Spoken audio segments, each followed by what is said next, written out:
now tuned into the truth frequency. Your protection from deception. This is Truth Frequency Radio. I wanna know, are you true? Can you woo, woo, woo, woo? They don't thug it like I do. Can you woo, woo, woo, woo? I wanna know, are you true? Can you woo, woo, woo, woo? They don't run this like we do. Can you woo, woo, woo?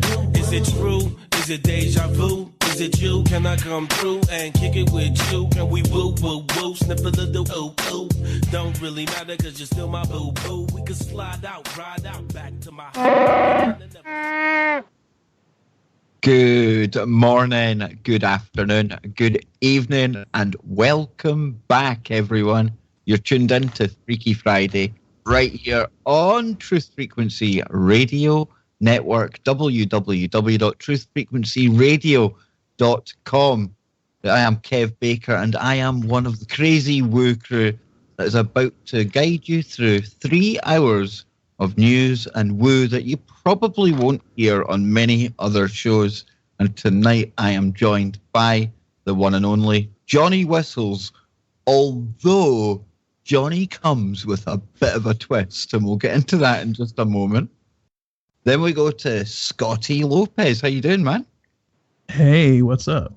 I'm really good, bro. Always good to hook up with you again at the end of the week. I would say it's great to make sense of things, but that would just be lying, right? Yeah, exactly. So, by popular demand, we are also joined by Mr. Anthony Patch. That's right, I've shamelessly kidnapped the man, and he is here live with us on Freaky Friday. Tony, another great show just before the break there, and here you are now with us, the motley crew, on Freaky Friday, dude. You really are becoming one of the TFR family now. I appreciate you guys letting me into the nut house, into the cage tonight. It really is. I mean, it's Tony kind of warms up the audience, and then Scott, usually the woo crew here, we just absolutely derail everything. But tonight, I'm sure it's going to be a lot different. It's going to be a lot better. But where is the whistler? And he's like a mystery whistler these days, isn't he? And I was walking down through Glasgow the other day, and I came across a pub selling, I'm sure it was the finest whiskey, and it was called the Whistling Kirk. And I just burst out laughing because Kirk, obviously, church. And all I could think of, Scott, was the Church of Whistles. And I'm thinking about all his loyal fans out there in the chat room. You can just picture Johnny, can't you?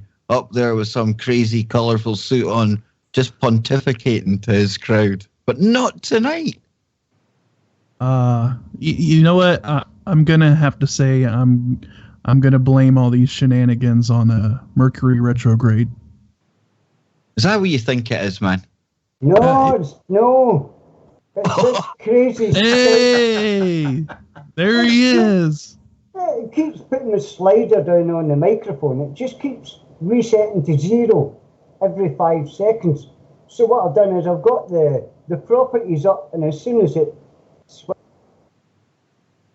And just like that there, just switch it back on. See, Johnny Whistles will not be beaten. And you know, Johnny, I thought Anthony Patch was a man that got harassed with, but you know, whether it's gremlins in your machine, whether it's GCHQ, I don't know, man.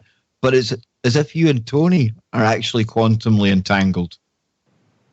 You know, you might be right. You know, I'm sorry, Johnny. I polluted your microphone. I could put up with your virus. It's a custom DNA. I don't know what this is. I mean, I've never seen this before, where it just switches off and it's whenever it wants to. I'm telling you, Mercury retrograde, and I had been having all kinds of issues with my audio all week.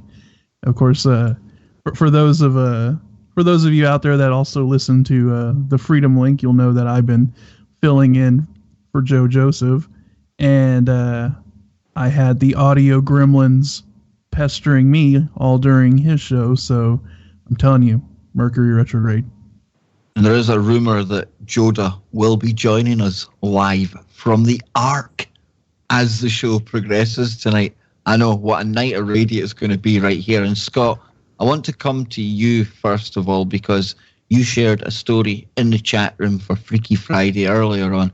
And it really, again, caught my attention. Ancient carvings, how can't that catch your attention? What's this all about, Scotty? Yeah, this is from the Telegraph, actually, which is, you want to consider it a legit. Let's just say it's a more mainstream. It says ancient stone carvings confirm how comet struck Earth in 10,950 BC, sparking the rise of civilizations. And it goes on to say here, ancient stone carvings confirm that a comet struck the Earth around 11,000 BC, a devastating event which wiped out woolly mammoths and sparked the rise of civilizations. Experts at the University of Edinburgh analyzed mysterious symbols carved onto stone pillars at Göbekli Tepe in southern Turkey to find out if they could be linked to constellations. The markings suggest that a swarm of comet fragments hit the Earth at the exact same time that a mini ice age struck, changing the entire course of human history. Scientists have speculated for decades that a comet could be behind the sudden fall in temperature during the period known as the Younger Dryas. But recently, the theory appeared to have been debunked by new dating of meteor craters in North America where the comet is thought to have struck.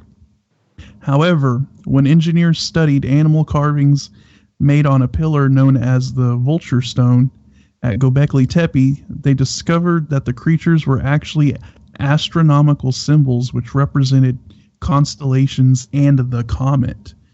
The idea had been originally put forth by author Graham Hancock in his book Magicians of the Gods. And actually, I had seen a post by Graham Hancock saying, hey, he was actually surprised that a somewhat mainstream news source actually picked up his work and ran with it. So it's very interesting that they're running this, and the carving looks pretty interesting.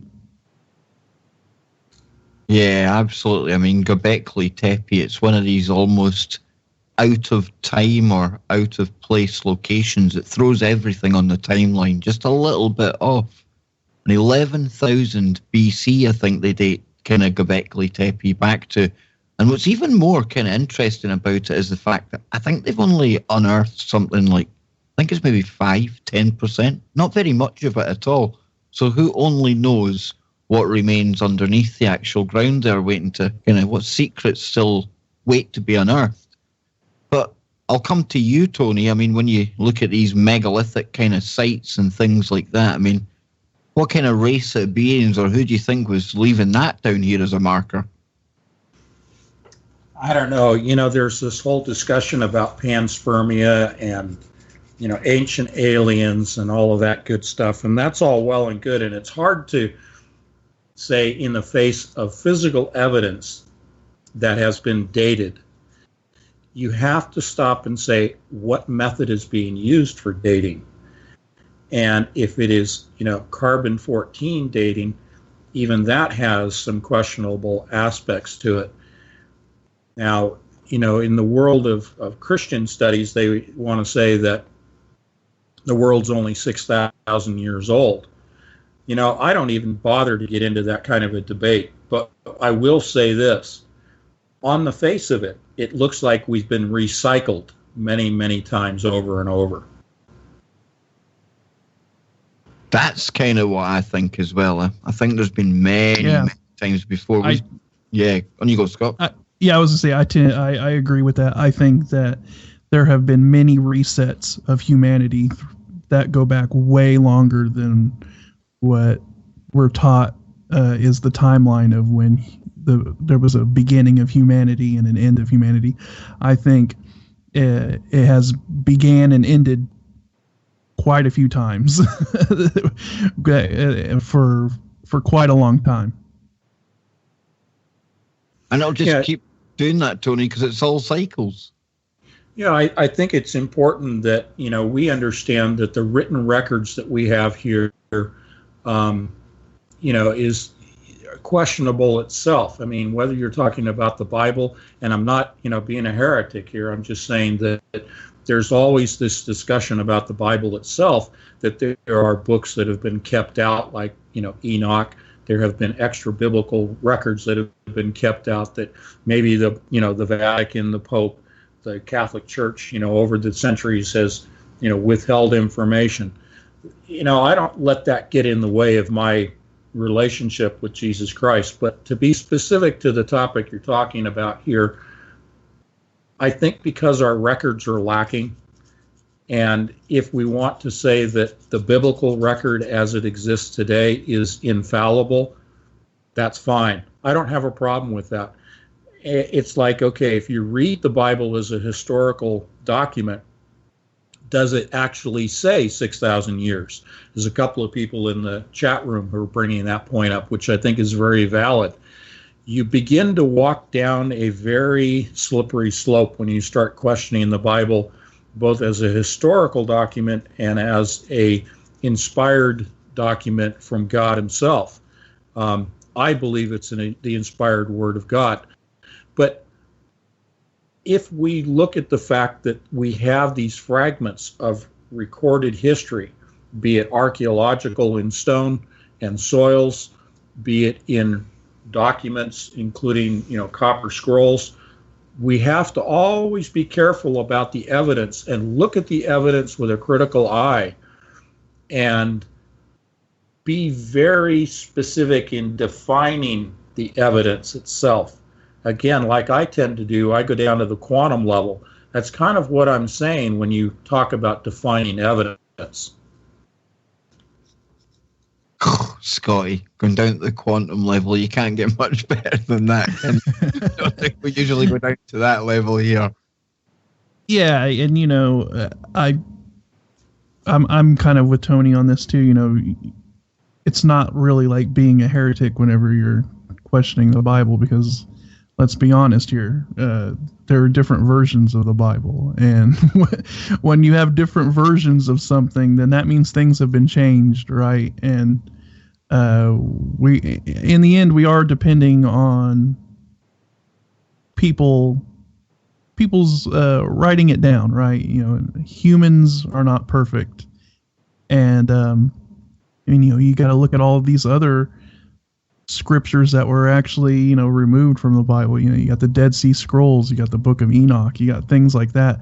And so I think it's good to question everything. I think you can still be a Christian, and it's not some, you're not being a heretic if you're questioning it. It's just a matter of looking into it even further. That's what I look at it as. It's a way of looking deeper into it and trying to find the actual true meaning of things. And I don't mean to make this a very solemn and sort of serious discussion. Freaky Friday is supposed to be all about having some fun, so have at it, guys. Don't let me be the stick in the mud. No. It's good to have these conversations, because there are people out there who take the Bible literally, right? And they're like, I only believe what the King James version of the Bible tells me. Well, that's just a version of, a different version of what was originally written. Why did they have to change it? What's the versions, right? Why do they have to be different versions? If something is, if you have the Word of God or whatever put out to you, why would you want to change that in any way? That's always a question I've always asked myself is, why are there different versions of something? Just makes you wonder what's been changed and what's been removed. What do they want? What do they not want you to really know about if there's been things removed in it? Because if it, like I said, if it was the Word of God, why would you want to remove certain aspects of that? Let me ask you something that's tangent to this. have you ever heard of the discussion of the stone tablets, which of course Moses broke, that he wrote another set of the commandments on stones of sapphire? I've heard something to that. I've heard something to that effect, but I haven't researched it, and I don't know. I don't know too much about it. But I actually have heard about that he had written, written another set of commandments, and I think that's very interesting. If you can shed any light on that, then I would be very interested to hear about that. Yeah, I didn't mean it to trip anybody up, because I had just run across this a little over a week ago, and that apparently he was given the leftover scraps of sapphire after that. And, we got 10 commandments on sapphire, and yeah, George in the chat room, you're reading my mind. Gosh, you talk about being quantum entangled with Kev Baker. George, you always do this to me. Yes, he's talking about laser inscribed. I'm going to take a leap further. The connection when I first heard about the use of sapphire is that's exactly what they use in lasers. Now, they use other stones, other gemstones, but sapphire was the first one in the early days of laser research. Ah. I can't remember. Was there somebody else out there that talks about them actually coming down, and it was like in holographic form? Yeah. Now, somebody else that can probably add to this conversation here is Mr. Joe Joseph. There he is, fresh from building the ark. And Joe, going to throw you in at the deep end here, man. I'm going to ask you how you're doing, but what do you think about maybe Moses getting the commandments in holographic form? There you go. Wow, did I just walk into something? Oh, that's yeah. How you doing, man? I've been better. The whole commandment thing, I have an issue with the holographic stuff. And the reason why is because there's literal and there's also symbolism in the way that God gave Moses the 10 Commandments. The first thing is that he wrote them in his own hand, right? With his own finger in stone. What does that signify? What do you think that signifies, Kev? Well, I don't know. I'm listening to you, dude. It signifies that it's permanent. It's unchanging. It's solid as a rock. You understand what I'm saying? And I don't mean like some cheesy 80s song. I mean like solid as a rock.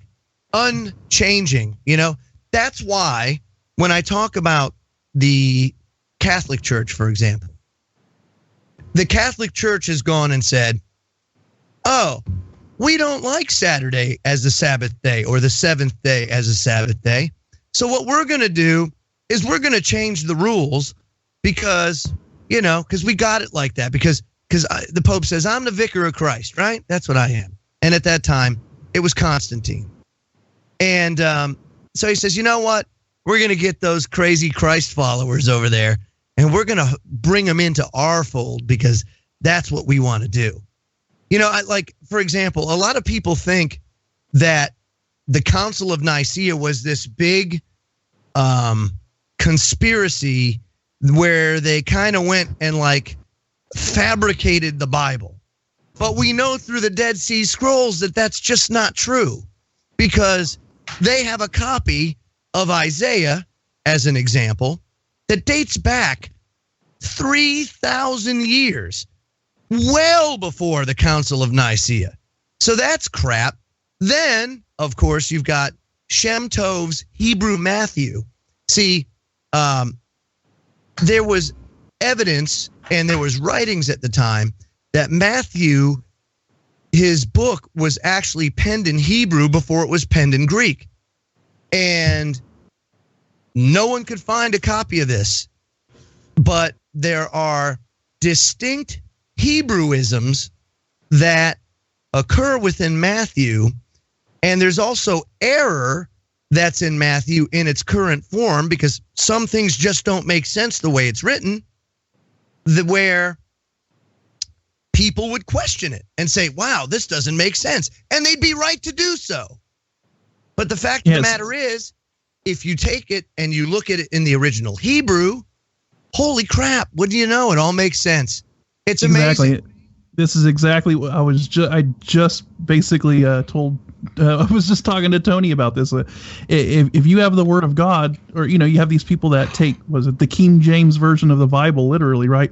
Well, if the Word of God was given to somebody, why are there different versions of it? Well, because everybody have knows people changing it. Why do they keep? Why have they removed sections of it that they don't want people to read or know about or whatever? If you have the Word of God, then there should be no reason to have different versions of it or change it. Because men, what rules men? Just out of curiosity, can anybody give me an example of what rules men? Sure, Lucifer does. Oh, yeah, I know. But I mean, like, what material things? Money. If we want to talk, gold, greed, right? Everything boils back down to greed.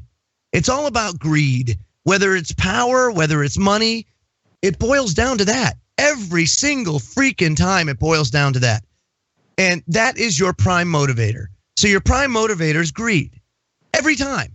What was it for Constantine? He wanted power. He wanted to take the power away from this growing movement that was basically snuffing him out. Because remember, he was a Mithril worshiper.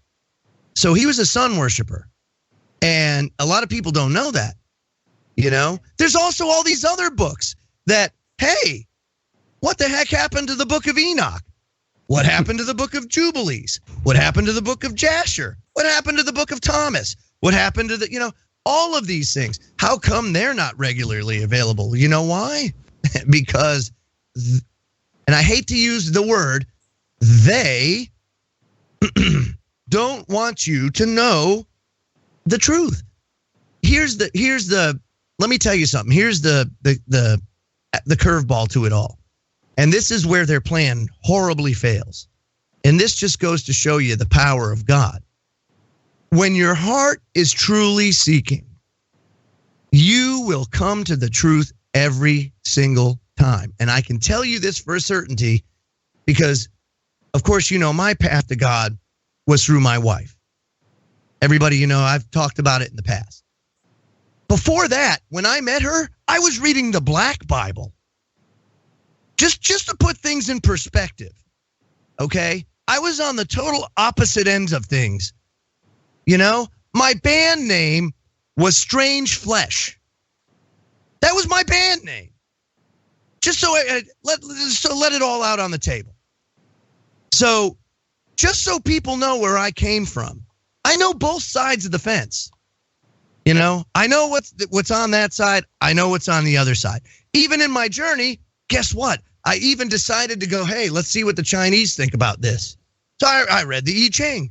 Hey, let's see what the Muslims think about this. Dabbled into the Quran, but I always was led back to the Bible. And I'll tell you why. Because out of all the texts out there and all the extra biblical texts out there, it was the word of Jehovah, God, that resonated, that was consistent from the very beginning to the very end. But you won't know that unless you go back as far as you can to the original writings, because as time has gone on, man has manipulated it for his own purpose. Bingo. And then all the puzzle pieces, Kev, were scattered. So it's kind of like this giant jigsaw puzzle, and all the pieces are scattered all over the world. You got to pick them up and find them. It's that crazy. But when you do, holy crap. And some of the puzzle pieces aren't even words. Some of the puzzle pieces are landmarks, like the Great Pyramid, like the Sphinx, like Mount Sinai in Saudi Arabia, like Pharaoh's chariot at the bottom of the Red Sea. They're all there. you know, but you put them all together. Holy moly, does it put a different picture there, you know? People don't I got a guy at work. I told him, change the way you look at the Bible. Instead of looking at it from a stuffy Baptist standpoint that's going to make you want to pull your hair out and never look at it again, look at it as if J.R. Tolkien wrote it. Seriously, look at it as if it was the Lord of the Rings. You know, understand that from society's standpoint, dinosaurs was a 19th century term. That's when it started. Before that, they were called dragon. Imagine that. Just let that sink in for a second. Dragon. We had dragon. Damn. I want a dragon. You know? But that's what happened. The world was different before the flood. Vastly different. But God forbid people actually go and look at the real evidence that's out there. You know? Think about Leviathan. We talk about it as a mythical figure. But where there's myth, there's always truth. There's some bit of truth. And in the end, you know, I got to tell you, it doesn't matter what we believe. Because the truth will always be the truth. We may not get to all of it, but the truth is out there. You know? And that's the important thing to glean from it. But yeah, the dragons are coming back soon. You wait and see. Nephilim Park, Dr. Craig Ventnor, he's selling tickets. Mammoths, dragons, all of them. Unbelievable. In La Jolla, California. Yes, we'll be right back after these messages. Don't go away. Freaky Fridays, just getting started.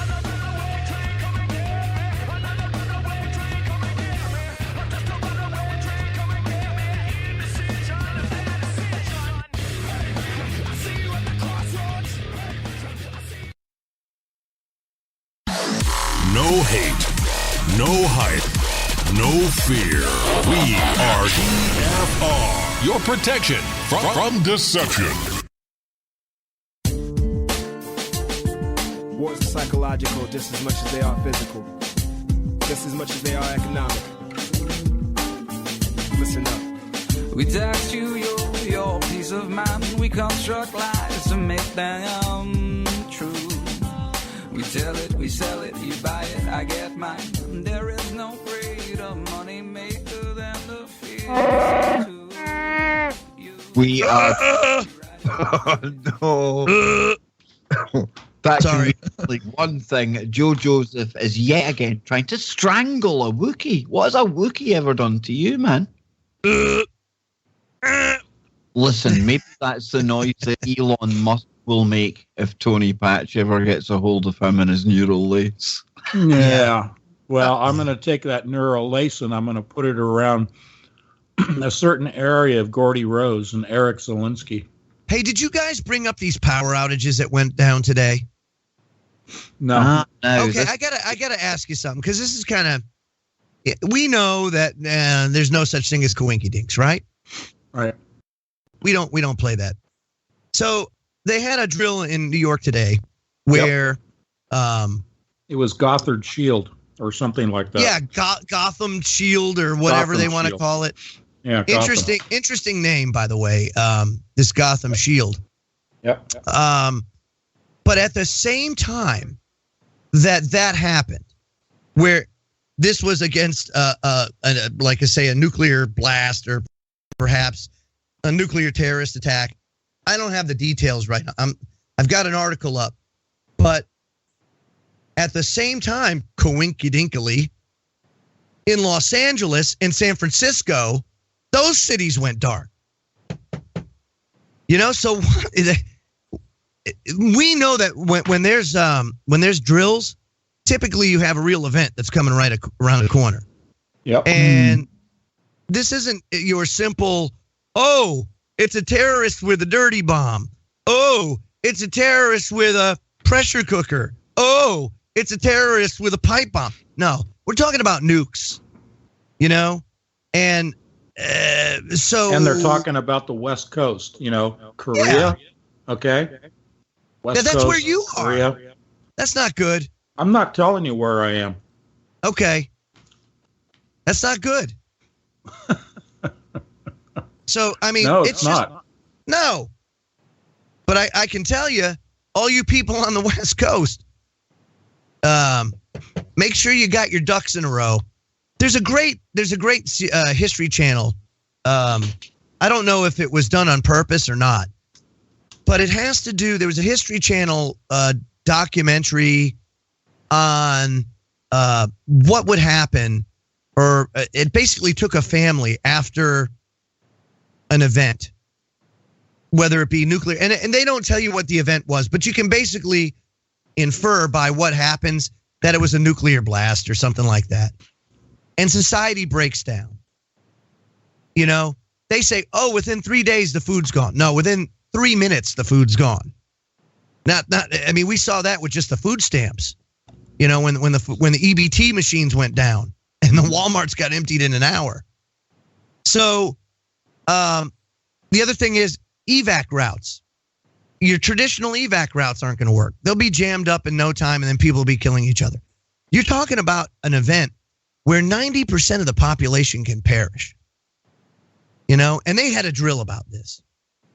A big one where I've never seen some of the three biggest metropolitan areas go dark. Whoa. Right. Where are we getting this from? Because, Joe, you're getting feedback. But where are we actually getting this from? Because I'm seeing that anything with this Gotham Shield, it could be anything from the 24th to the 26th. And then when I start tracing this back, right, I end up on a website that is very questionable at best, because it seems to be that the source for all of this exercise is coming from Superstation 95. No, it's Superstation. No, this is right off the Drudge Report. Inverse.com. Says a series of subsequent power outages in Los Angeles, San Francisco, and New York City left commuters stranded and traffic backed up on Friday morning. Although the outages occurred around the same time, there is as of yet no evidence that they were connected by anything more than coincidence. Yeah, right. Yeah, the first outage occurred at around 7:20 a.m. in New York when the power went down at the 7th Avenue and the 53rd Street substation, which sent a shockwave of significant delays out from the hub and into the rest of the subway system. By 11:30 a.m., the city's MTA confirmed that generators were running again in the station, although the New York subways were set to run delayed into the afternoon. The MTA and Con Edison are still working to determine the cause of the outage. Also, today, later in the morning, power outages were reported in Los Angeles International Airport, as well as at several other areas around the city. The outages sent frustrated flyers onto Twitter to comment. And if you go on inverse.com, you will see this. So, it continues. It says, by far, the largest outage happened in San Francisco, whereas of 1 p.m., it appears that the majority of the city is out of commission. So you've got three events that happened around the same time. What have been the reactions by the populations in these areas? What's that? I'm sorry, I missed that. What's been the reaction of the populations in these three areas? So if you go on Twitter, you can see some of the Twitter feedback. Like for example, with Los Angeles, you got Lonnie Love. I don't know who that is. Just as somebody says, power outage at LAX. I had to trot every stair. God has a way of making me exercise. G Spizzle says power outage at #LAXB terminal. Just trying to get home. You had the Internet Archive, archive.com, that said the @Internet Archive is offline because of a power outage in San Francisco, because that's where their servers are. Mm-hmm. The massive outage is closing BART stations, shutting down traffic signals, and affecting office buildings. Residents and workers in the area are calling it totally surreal. Yeah, you know what I find interesting about this whole thing is that on Thursday I had covered a story when I was filling in for Joe on the Freedom Link. Yes, thank you very much, buddy. Thank you very much. That a South Korean news agency had gotten wind from China. They were quoting a source from China, one of their politicians or diplomats or somebody within their government said that the greatest possibility of North Korea testing a nuclear weapon would be on the 25th. Yeah, interestingly enough, and Ange just sent me the CBS New York article on it, so I'm gonna put it out in the chat room for everybody so that they can see it. But this is more than Kawinky Ding. Now, I've said this in the past, and I'll say it again. Kim Jong-un, if he's going to do anything, you have to understand, you don't need an accurate delivery system when you're talking about nukes, okay? And I'm not talking about the damage on the ground. I'm talking about an atmospheric burst. He's just got to get it in the air. Once you get it in the air over the country, boom, and then you're done. Exactly. That's exactly what I was going over on Thursday. I said, look, he don't even have to directly hit the United States. All he has to do is just fire in our direction, and just the act of that could do a lot of damage. An atmospheric burst, basically, like you said. Or not even that. He don't even have to really fire at the United States. A lot of their propaganda is aimed towards, oh my God, we're gonna wipe the U.S. off the map and all that stuff. That's all propaganda. He's a proxy. Yeah. All he has to do though, is fire at Japan or fire at South Korea, which would be much easier for him to do. And if people think that he wouldn't be able to do anything to South Korea or Japan, they better think again, especially if he was able to deliver something like, say, using a cruise missile technology that flies under radar, or, look at, firing a bunch of, dummy rounds and then hoping that one nuclear one slips through and hits. And not even that, not even nuclear. What if he just decides he's going to have his million-plus army flood across the border? Human wave attack. How are you going to stop something like that going into South Korea? But there's all kinds of things that the Tubby Tyrant can do that are actually really, really scary. And I don't know. Like I said last week, I have this feeling, though, that he's become a liability to Beijing, and I think they're even getting tired of him. And I think there's been a deal hashed out, and I honestly think China themselves are going to go in and handle business. I don't know. I think it's. I think we're in a critical stage here. I think on the 25th we're going to see if they actually do this nuclear test. Because this coincides. I think the 25th is the anniversary of the founding of North Korea's military or something along that line. It's a big day for them. So that was the day they got flushing toilets. Yeah. So here's the problem with dates too. Because sometimes we get wrapped around the axle with dates. Sometimes they float dates out there just because. It's like. My favorite example of this, I don't know if everybody out there is a movie buff, but one of my favorite movies series is Lethal Weapon. I just love the Lethal Weapon series. And one of their best lines is, "Okay, man, we go on 3, and it's never on 3. It's always, 1, and then they go, It's just, that's what happens. It's like he's saying, okay, guys, we're going to go on 3. But they're not going to go on 3. They're going to go whenever the heck it is they're going to go. My thing is, they've already put a satellite up into space. North Korea launched a satellite. They got one up there. What's on it? 2. Yeah, what's on it? You don't know.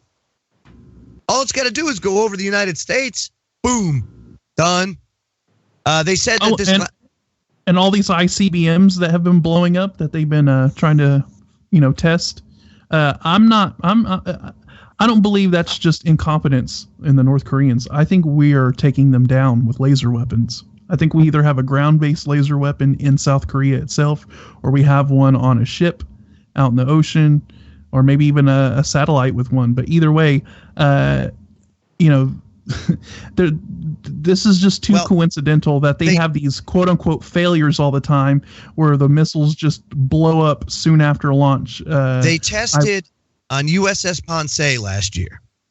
They ran a test of a shipboard missile. Basically, what they did, USS Ponce was an LPD. It was an old LPD. It's a Gator freighter for all you Navy vets out there. Transport Marines. Thing was built in like 1968, 72, somewhere around there. I mean, this thing was a bucket. So with the LPD-17 class that came out, now they didn't need these, so they started decommissioning them. Well, they took the USS Ponce and they basically made it a special ops platform so that they could not only do like, maybe like a SEAL command post out there, an amphibious SEAL command post, or special testing. One of the special tests they did was this shipboard laser that, they're not on ships yet, but they're going to be. That's what the DDG 1000's power plant is so huge for. It's to accommodate lasers and railguns, So... Yeah, and didn't the Navy actually release video of it taking down a drone or some kind of an aircraft? Yeah, of course. It took down a drone and blew up a small boat. The laser just caught on fire. And I mean, think about it. A laser-based weapon is, there's no way to detect it. You don't pick it up on radar. You don't see anything coming in. It's just boom. That's it. Your missile is gone out of the air. And, everybody can have a deniability on that. Oh, we didn't shoot nothing like that down. Where's your proof of that? It was just technical failure, right? Didn't they say the Challenger wasn't an accident, if you will? A lot of people say, okay, it was the rings, and to me it probably was, but a lot of people say that perhaps it was Scalar that took it out, a Scalar attack. Now, if it was a scalar attack, you could actually do that with a missile too, because Scalar, Bernard Eastland's HARP, what he did was actually a form of scalar technology. So you could use a HARP device to take a missile out. That was one of the purposes of it. As a matter of fact, as he got old, he was horrified by what he created. He's like, oh, damn, I shouldn't have done this. And HARP has kicked back online just coincidentally.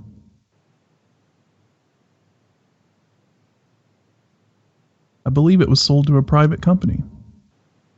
Right, and my old command that I used to work for is a Space and Naval Warfare Center. So I know a thing or two about this stuff, I'm just telling you that this right here, this is serious, and we possess the technology to do it. But we also possess the technology to put our own things in space and then blame it on North Korea. We have our own technology to fly a missile and crash it into the United States or EMP it. And guess what? Kim Jong-un did it. But you'd never get them admitting to using like a scalar weapon, Joe, because that would give the game away for your 0-point energy. And they would never tell us what $1 is, Kev. No, they certainly wouldn't. But Tony, isn't it funny how without even knowing, we end up on similar topics to what we were covering earlier on? Yeah, definitely. Well, you can't get away from high tech, and we're always going to be cycling back into the military applications of high tech. So it's all two sides of the same coin. This is the military industrial complex that runs our lives, every facet of it. That's why Tesla was hiding his work, wasn't it? He knew what would happen to it. Weaponized. Sad. Yeah, it is sad. So you can kind of see the picture coming together. You see all these, just like we were talking about with the Bible, right? We're putting all these puzzle pieces together, and it's painting a very eerie picture. Now, whether or not it goes nuclear, I don't know. But at a minimum, I'm telling you, a major false flag is coming, and it's going to hit here. It's going to hit home. And when it does, it's going to be bad. And it's going to be what are they going to do at that point? You know, how are you going to ratchet down at that point? How severe is it going to be? That's the only thing that we don't know. But I think it's fairly safe to say that it's inevitable that our country or the powers that shouldn't be are gearing up for something pretty big. And well, they got to outdo 9/11, right? Well, how do you bring in? Let me ask you this: they've set the bar with 9/11, so now they got to go bigger. You know, if they want to really get that kind of response from the population, they've got to go bigger than they did on 9/11. Well, here's a question, Tony. How do you think, or by what way, other than a worldwide catastrophe, could you see them bringing about that, say, one world monetary system, you know, or having that global reset, if you will? Well, it's interesting. In the Bible, it does not name or cite or describe the United States in end times prophecy.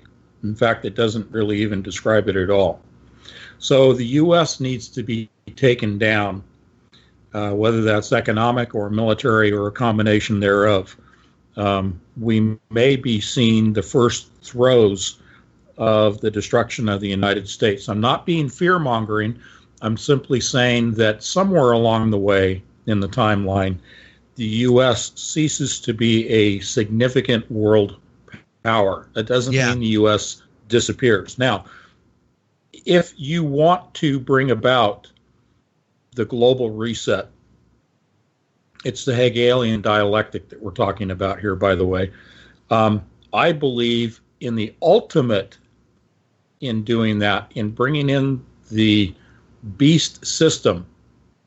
The restrainer, which I believe is the Holy Spirit, has to be removed. The removal of the Holy Spirit from restraining what is going on by Lucifer right now is, I hate to use this word because it's a hot button, but it's the rapture event. So once the Holy Spirit in the church is removed, then all restraints are removed. The crisis ensues on a level never seen before in humanity. And then the one world government, the one world religion, the one world economic system, the one world leader can manifest, but not until that event. There's a lot that can happen prior to the rapture. Oh, sure. Here, let me throw this. Let me throw this at you. We had recently a change in tact from our administration where they said, first off, well, you know, Assad, we don't really care about him. So now they back regime change. Well, what would have to fall in order for there to be regime change in Syria? Because I don't think he's going to go quietly. So what would have to fall? I would say Damascus. Now, Damascus falling is pretty significant in biblical prophecy. You know, I was just talking about this yesterday. Oh, really? Yeah, with Kev on his show. Excellent, Kev. Excellent. See how it all comes together, Joe? Great stuff. Go ahead. So, I guess my thing is, if Damascus falls, and you got a guy that's really, I'm going to come straight out and say it. Trump has turned the United States into Israel's proxy. So now we're their proxy. I mean, you really can't deny it. Netanyahu is basically fist pumping him through the media every chance he gets. You know they're talking on the phone every night, you know. Hey, Benny, what up? I mean, there's some... What business do we have in Syria? What possible value or value added do we, the people, get from going to Syria and blasting the hell out of it and causing a bunch of turmoil? We don't. There's nothing there. Not for us.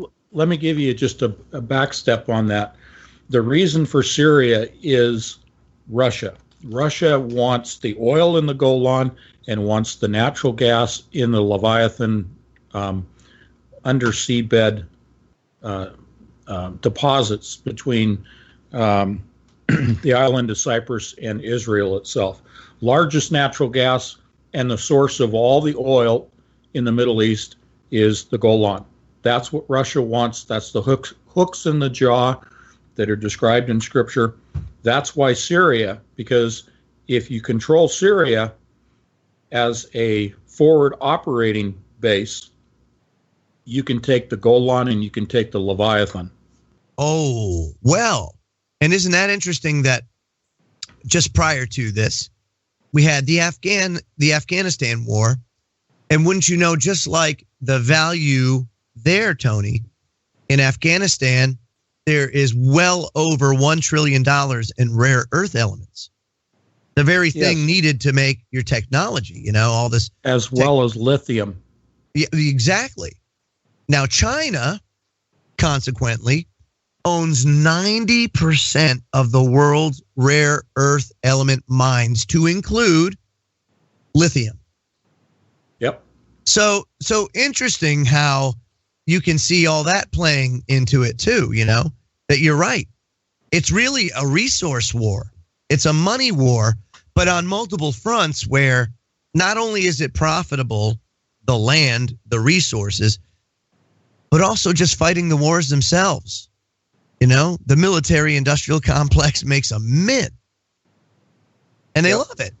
Plus, you have to look at the theological aspects to this, because obviously the intent is to wipe Israel from the map. Oh, there's no doubt. No doubt.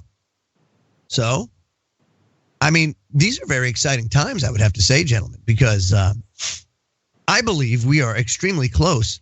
I cannot, you know, when we look at AI, and when we get into the next hour, we should talk a little bit about this too, about just how close AI is to really starting to mass phase out human labor and really change life as we know it on the planet.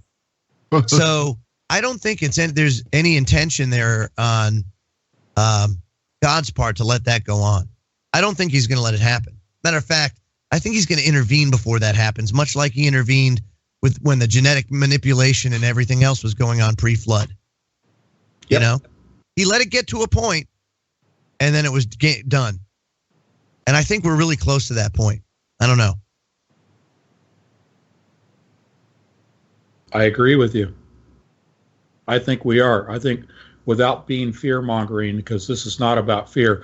This is a time to be looking up. This should be a time of joy, because this is the defeat of evil for once and for all. Oh, I agree with you. I agree with you. This is all headed towards locking that person, that entity, in chains. It's going to take a long time. We got another 1,000 years to go of all of that. But anyway. And do you hear the trumpet sounding? Much like many people all over the world are hearing these trumpet sounds in the sky. Oh, yeah. Yeah. Just getting started here. Yes, 1 hour down, 2 to go on your protection from deception. TruthFrequencyRadio.com. We'll be right back. Freaky Friday.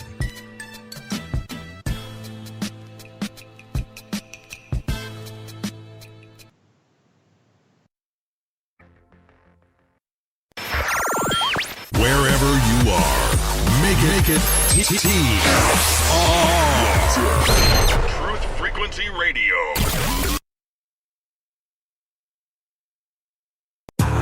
Wanna know, are you true? Can you woo, woo, woo, woo? They don't thug it like I do. Can you woo, woo, woo, woo? I wanna know, are you true? Can you woo, woo, woo, woo? They don't run this like we do. Can you woo, woo, woo? Is it true? Is it deja vu? Is it you? Can I come through and kick it with you? Can we woo, woo, woo? Sniff a little ooh, ooh. Don't really matter cause you're still my boo, boo. We can slide out, ride out, back to my house. Welcome back, everyone. Oh, bit of feedback there, I think. Welcome back, everyone. I'm Kev Baker. You're tuned in to this week's Freaky Friday right here on Truth Frequency Radio Network. I'm joined tonight by Joe Joseph, Scotty Lopez, Mr. Tony Patch, and Johnny Whistles is here on the call with us. But we still can't seem to get any kind of full-time fix for this kind of audio problem that he's experiencing. But we haven't forgotten about Johnny. Now then. Hey, Johnny. Hey, Johnny. Exactly. He's away in the D-Wave dimension. He'll be coming back with stories of what's been happening on the other side. But, you know, talking about D-Wave and then getting into the technology side of things, like Joe was saying before the break, here he is again, Elon Musk. And it's day after day now. We are hearing more and more about this new company of his, Neuralink. And this is the one that is going to be mass producing this thing that we keep on talking about called the neural lace. Now, basically, it says in 8 years, the matrix-style technology will be available to everyone. Now, I emphasize the word available there because there's a part of me, and I think Tony as well, that thinks it's not a case of whether we choose to take this or not. When you look at chemtrails and breathing in nanoparticles, there's a case to be made that we might actually be laced with all this technology already. I'll come to you first, Tony, before we go to Scott. Get your thoughts on Elon Musk. And like I say, more and more news every day now. Well, you know, in my belief system, being a Christian, there's a Holy Trinity. Well, the mirror to that is Lucifer's Holy Trinity. Eric, Gordy, and Alon. Ooh. Well, so I'll say this. They definitely. Oh, go ahead. This is my open invitation to Gordy, Eric, and Alon. If you guys want to pay to fly me out to your headquarters in Silicon Valley and sit down and have a serious one-on-one conversation about messing around with God, I'm happy to do it. I'll go to the heart of D-Wave. I'll sit down in your office with you. I challenge you guys, because I know you guys are listening to this show. You've been listening to it for a couple of years, not just Freaky Friday. But you show up at the Clyde Lewis Ground Zero event last Saturday, and you show up at the Ground Zero event a year before that. You're two little guys with their suits and ties, and everybody else looks like the cast of Portlandia in the audience. You stick out like a sore thumb. So here it is. I would like to meet you guys face to face. You've been listening to me long enough. Let's do it over a cup of coffee on your own turf. There you go. Ooh, I like that. Patch has put out the challenge. I like it. Can we throw Zuckerberg in there too? Because but he's a punk in the old definition of punk. Yeah. He basically throws money at what he wants done and really isn't I would say a visionary in his, on his own. But definitely these guys, Elon, Gordy, and who's the other one? Eric. Yes. They definitely are the big boys, the main players in all of this stuff. The AI, they're the ones that are going to be bringing all of this about. But I do have an interesting article here, actually, about Facebook. Speaking of Zuckerberg, it says Facebook to design technology that allows you to type with your brain. So, we got Elon working on his neural lace, and it looks like now Facebook is going to try to jump in to the realm of interfacing brain with technology. Well, that was the message they were sending to me tonight by knocking out my keyboard. They want you to join in on this, and they want it to be they want you to make it to where the only way you can type is with your brain. Yeah, if I show up at their offices, they're going to strap me down and inject me with a neural lace and connect me to the sentient world simulation, all courtesy of D-Wave. Well, it says here, Facebook has announced bizarre plans to design technology that will allow users to type directly from their brain. In its latest ambitious project, the social media giant says it wants to build a brain-computer speech-to-text interface, which can essentially type the words you think. CEO Mark Zuckerberg said that the new project one day will let you communicate using only your mind, and is being developed by Building 8, Facebook's consumer hardware lab. Mr. Zuckerberg, who has a net worth of $46.5 billion, said in a post on Facebook, "Our brains produce enough data to stream 4 HD movies every second. The problem is that the best way we have to get information out into the world, speech can only transmit about the same amount of data as a 1980s modem. We're working on a system that will let you type straight from your brain about 5 times faster than you can type on your phone today. Eventually, we want to turn it into a wearable technology that can be manufactured at scale." Facebook announced this is about decoding the words you've already decided to share by sending them to the speech center of your brain. Think of it like this. You take many photos and choose to share only some of them. Similarly, you may have many thoughts and choose to share only some of them. We will do this via non-evasive sensors that can be shipped at scale. All right, think about DARPA, okay, and voice-to-skull technology. That's all this is. It's a reverse of that same process. Yeah, exactly. And who's to say that they're not reading your other thoughts? That's just, Sure. Facebook is all about data mining their users anyway, so why wouldn't they go into the realm of data mining your brain and finding out every little thing about you, even though maybe what you're thinking about, you think, oh, okay, well, what I just thought about is going to be the only thing that's going to show up on the screen, while in the background it's reading all your other thoughts. So there's a movie that just came out or is about to, a movie event in which people are actually participating in the hive mentality in the theater, and their thoughts and reactions are being recorded and then presented around the world. Have you heard about this?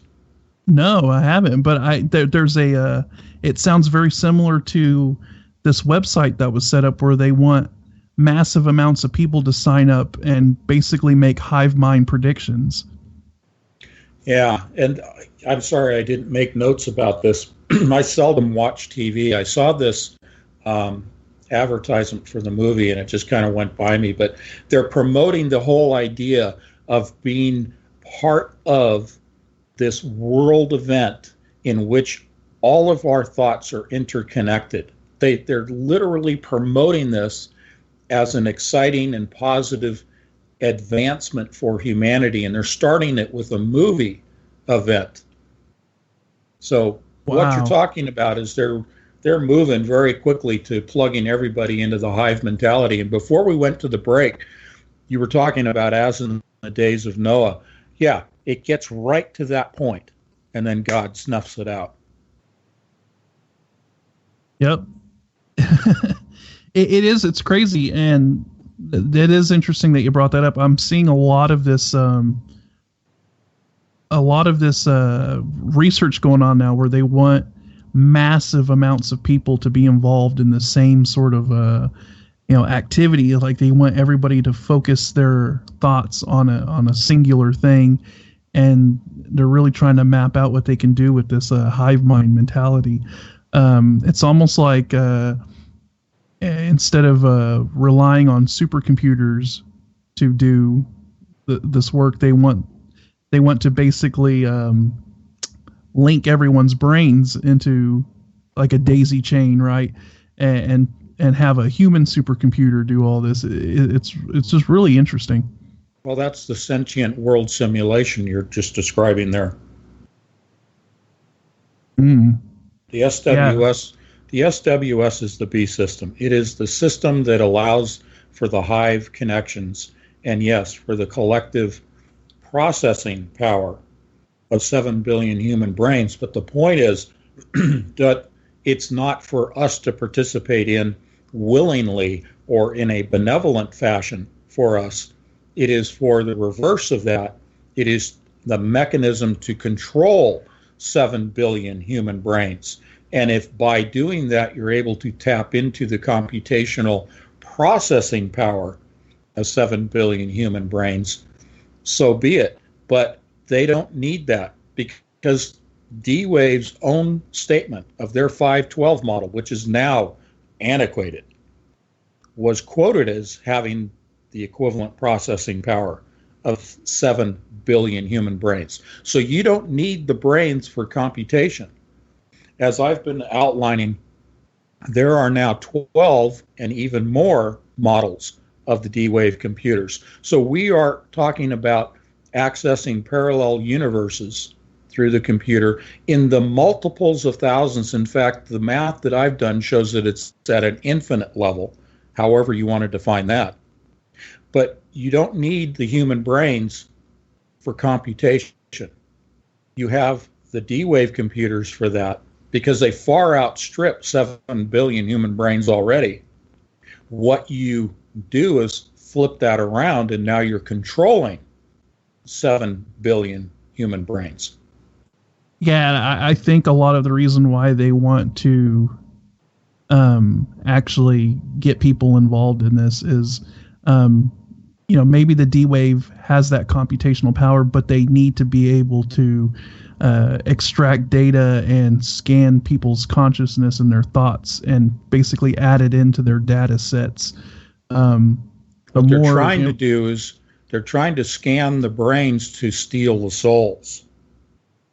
Bingo, exactly, because a computer doesn't have a soul, but the more they can scan a human brain and the more that they can understand about human consciousness and the soul, then they can map that out and basically include it into their what you call the B system, basically. Right. So consciousness is something that science has been trying to define and prove for many years. When they reached the 10th model of the quantum computer, comprised of 65,536 qubits, the same number of tubulin dimers in the human neuron, then you have the ability to copy human consciousness in a quantum computer. The next step beyond copying as a sentient computer, sentient world simulation run by sentient computers, because we need to move beyond the discussion of artificial intelligence to the label of sentient intelligence.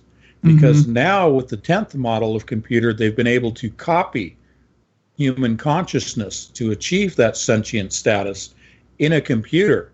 Now where they're headed is to the ultimate level, the next level, and that is creating a model of the soul. But you have to be able to access the soul in order to map it, just like they map the human brain, and before that, the human genome. Do you think that they will ever be able to achieve that? Do you think that that is something that... I don't think so either. I think that's something that is beyond... that's a barrier that cannot be broken. That is like the spark of life, isn't it? That is like, you just can't replace that. They might come up with something artificial that will mimic it, but it'll maybe a piece of software. Sure. But it'll never be that. Absolutely not. Yeah, because now you're talking about creation power, and the only creation power is in the hands of God. And we hear them all the time. Yeah, exactly. I mean, even this article about Elon Musk that we kicked off with here, it describes it as God-like powers and God-like robots in the future. Do you know what I mean? Just Absolutely. Yeah. As we've been doing, we are focusing in on the actual words that Eric and Gordy and Elon are using. They choose their words, much like when a president has a speechwriter or a group of people writing speeches. The words are scripted. These guys are no different. Are you guys there? Kev? Yeah. Wow, that was bizarre. I think it was Johnny. It's a bad audio. Oh, okay. They're scripted, even though it may seem like a spontaneous presentation, sort of off the cuff, to a group of scientists and business investors, as we saw in the 2013 video. These are scripted presentations, and those words sound bizarre when you look at it in the context of Gordy Rose is presenting this as an entrepreneur, as a computer scientist, but he's using words like alien God. Excuse me? What relevance does that have to the discussion of quantum computing? Yeah, that was such a bizarre statement. You know, I thought when he described, what was it, the refrigeration system that keeps the D-weight of it. The heartbeat. He said it was like standing at the altar of an alien god. I mean, wow. I mean, why? Of all the things to describe something, why did he have to choose that as a description? It just was very bizarre. And it's his way of saying to those in the know, hey, guys, this is an altar to an alien god, and we are communicating with fallen angels, just like Dee and Kelly did. He's saying to those that are in the know, hey, guys, yeah, we're successful. We're talking to the other side. This is how we're advancing. And to the lay person, it's like, what? Yeah. So. If you're not really tuned into any of this stuff, you would have just kind of blew off that statement as just, oh, okay, that was kind of a crazy thing. But when you really study the stuff, it was just a colorful description. But when you study this, when I first heard that, I was like, wow, that is spooky. That really, it almost gives you chills, right? The way he described that, because you're like, oh, then it makes you realize that, wow, they really are tapping into information and making contact with things that are beyond this realm. And to my knowledge, that group of words and that presentation have yet to be repeated in public. I think it was kind of like, hey guys, if you're paying attention, I'm going to say this one time. It's kind of like my drill sergeant did the first few days in boot camp. If you hear me the first time, you're okay, but if you miss it, you're mine. So you better be paying attention and hear it the first time, because I'm not going to repeat myself. Yeah, he threw it out there for everyone who knows what's up to pick up on it. But if you didn't pick up on it the first time, he's not going to repeat it again. Yeah. I got to tell you, not to mention the fact that we know that they're communicating not just there, but I mean, there's other means too. At the core of our existence lies a spiritual fight. Some people call it the battle of good versus evil, light versus dark, but that inevitably is what it is that we fight.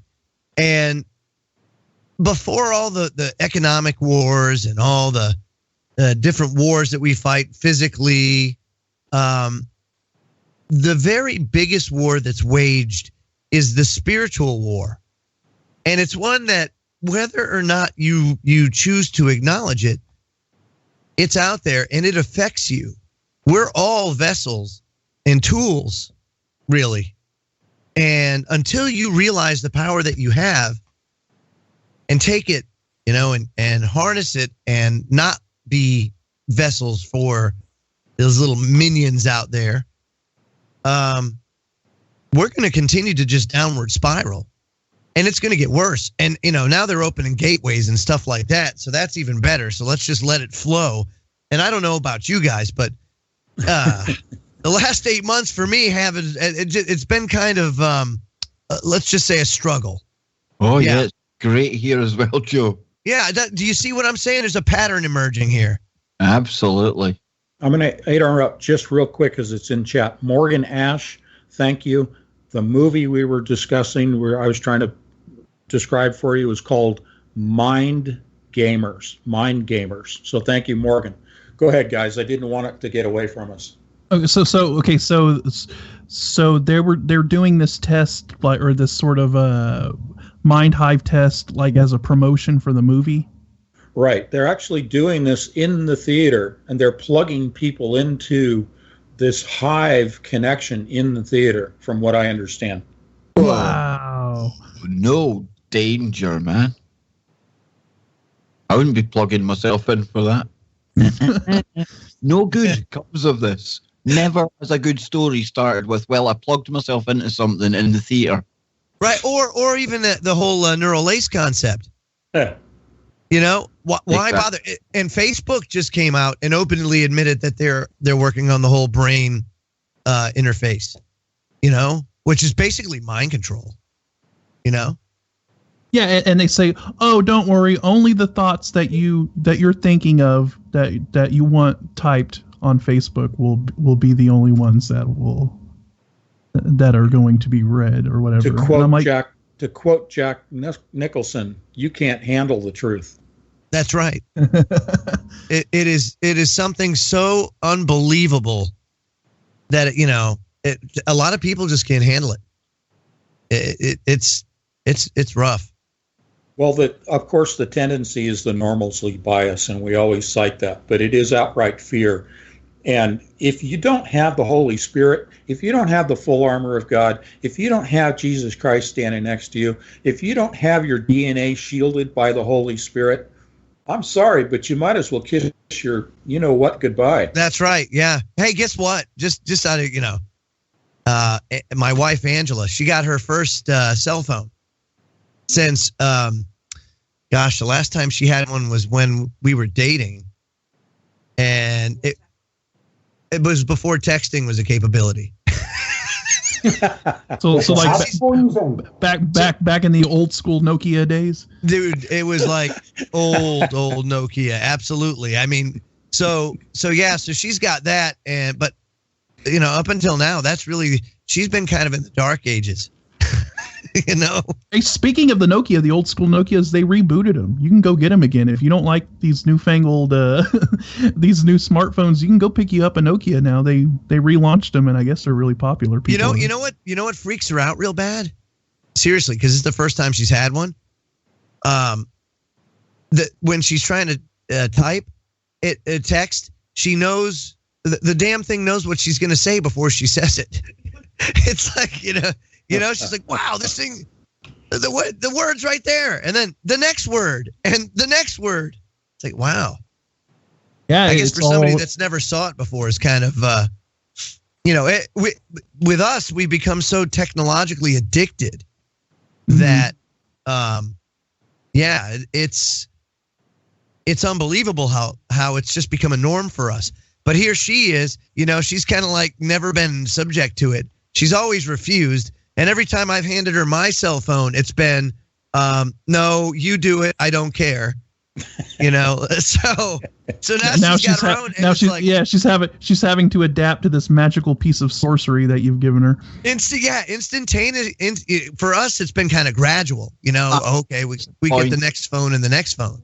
I am disappointed. She was one of those rare things, like a unicorn. One of these people who hadn't sold out to the technology, man. Joe. Hey, I'll tell you guys, I've never owned a cell phone, and I still don't have a cell phone. Wow. Good, man. Absolutely. I like that. Okay, now, does your chair have any radio capability? Not yet. He has a Montauk chair. That's. I was thinking more along the lines of perhaps Tesla chair. Yes. Oh, A yeah. Tesla I mean, this chair. is There we Freaky go. Friday With after all. lightning bolts. With lightning bolts. Yeah. Plasma energy weapon. And Yeah. all about plasma. It's Oh, all yeah. about the plasma. That's right. When it all boils down to it, isn't it, boys? I'll fire it up, and then a torsion field surrounds me, and I just blip from one place to another. Wow, cool, man. Forget the neural lace there, Alon. We want plasma injected into our bloodstream. There wow. we go. Yeah, let's ponder that on the other side, because we're halfway through Freaky Friday here on Your Protection from Deception. Truth Frequency Radio. TruthFrequencyRadio.com. So don't go away. Much more on the other side, yeah. Bada bing.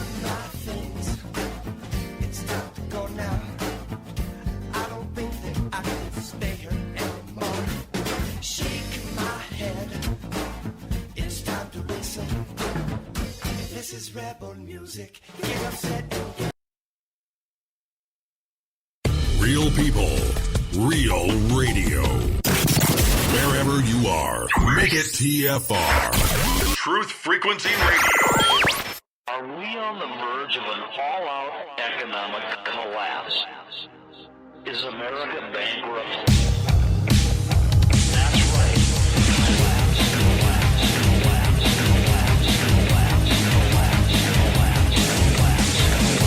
collapse, collapse, collapse, collapse, collapse. That's right. While the peoples of the world were winning their freedom from monarchies. Welcome. Yeah, so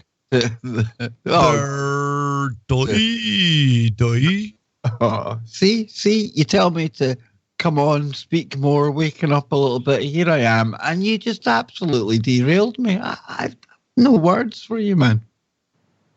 Terrible.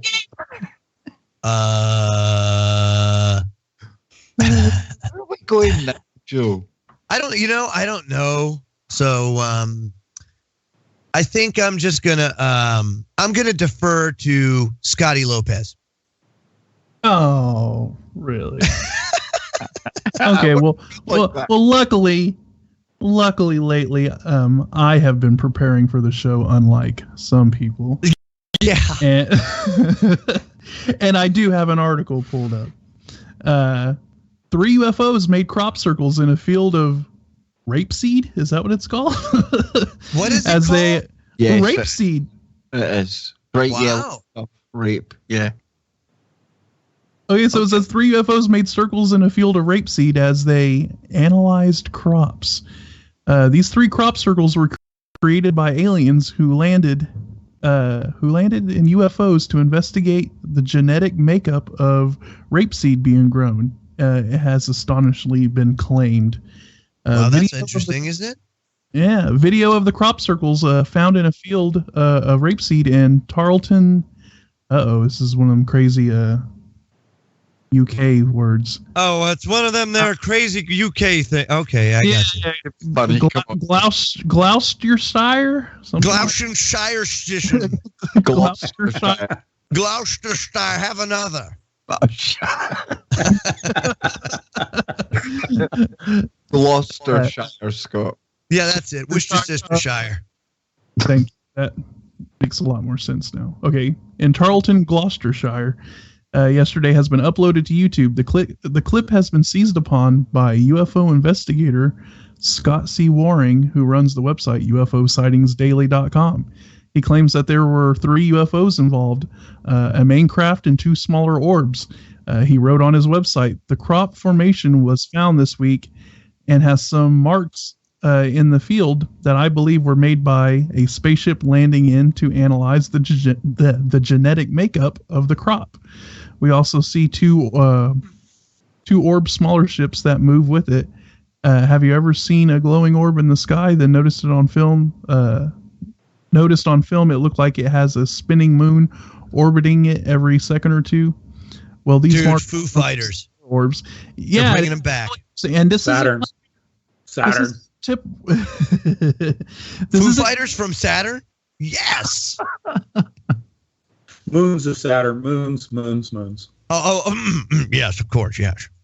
But if you think about it, I mean, Christopher Everard, he's got a movie he made a few years ago about this kind of topic. And I think he's even got footage of something really similar to this. Now, I've not seen Scott Waring's article or the video of this one. I always find the crop circles, I mean, they're the uber woo, they truly are. Because, I mean, I know some of them are going to be made by hoaxers and stuff like that. But some of them, you just look at it and then you look at the actual wheat and the crop, and it's not even damaged in any way. It's been heated and bent. And can I ask a question? What's the pattern? It looks like a crescent moon inside of a larger circle. Now, the interesting thing, though, about this is, what I noticed is the pattern and the vegetation, it doesn't seem to be pressed down. It just looks like the growth was suppressed in some way. If it was a hoax and they were using wooden planks or something, you would see the vegetation smash down, but you don't see the vegetation smash down. It just looks like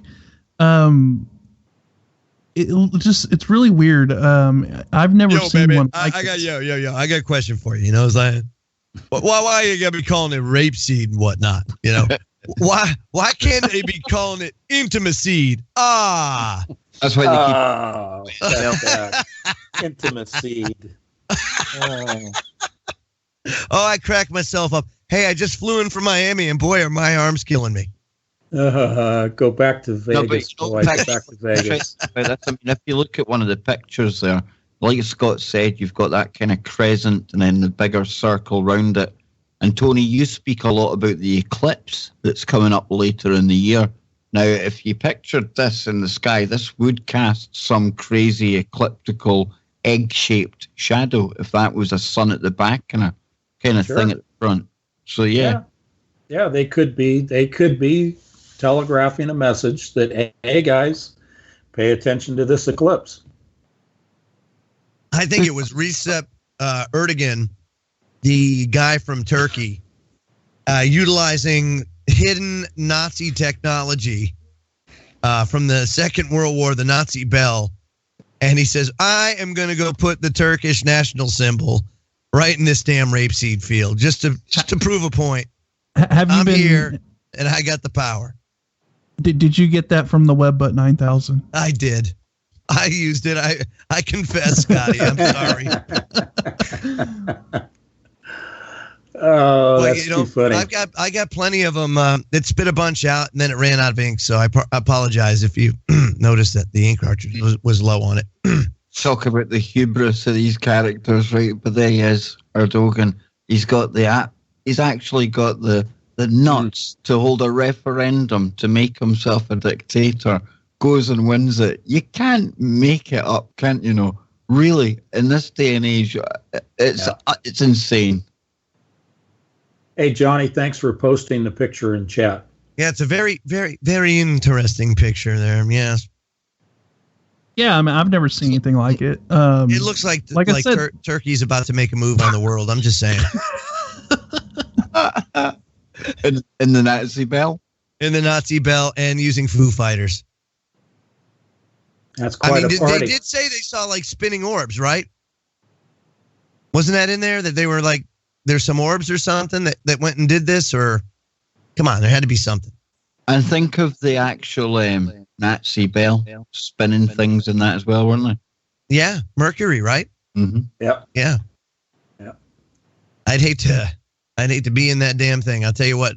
Could you imagine the whole Mercury? I wonder why they haven't used that since, or have they?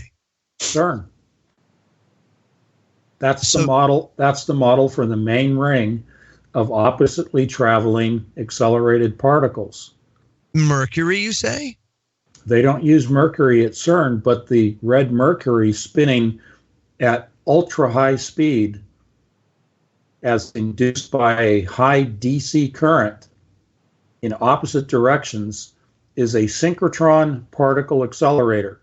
That's what the Nazi bell was. And that is exactly what the main ring at CERN is. But they don't use Mercury. They've also developed a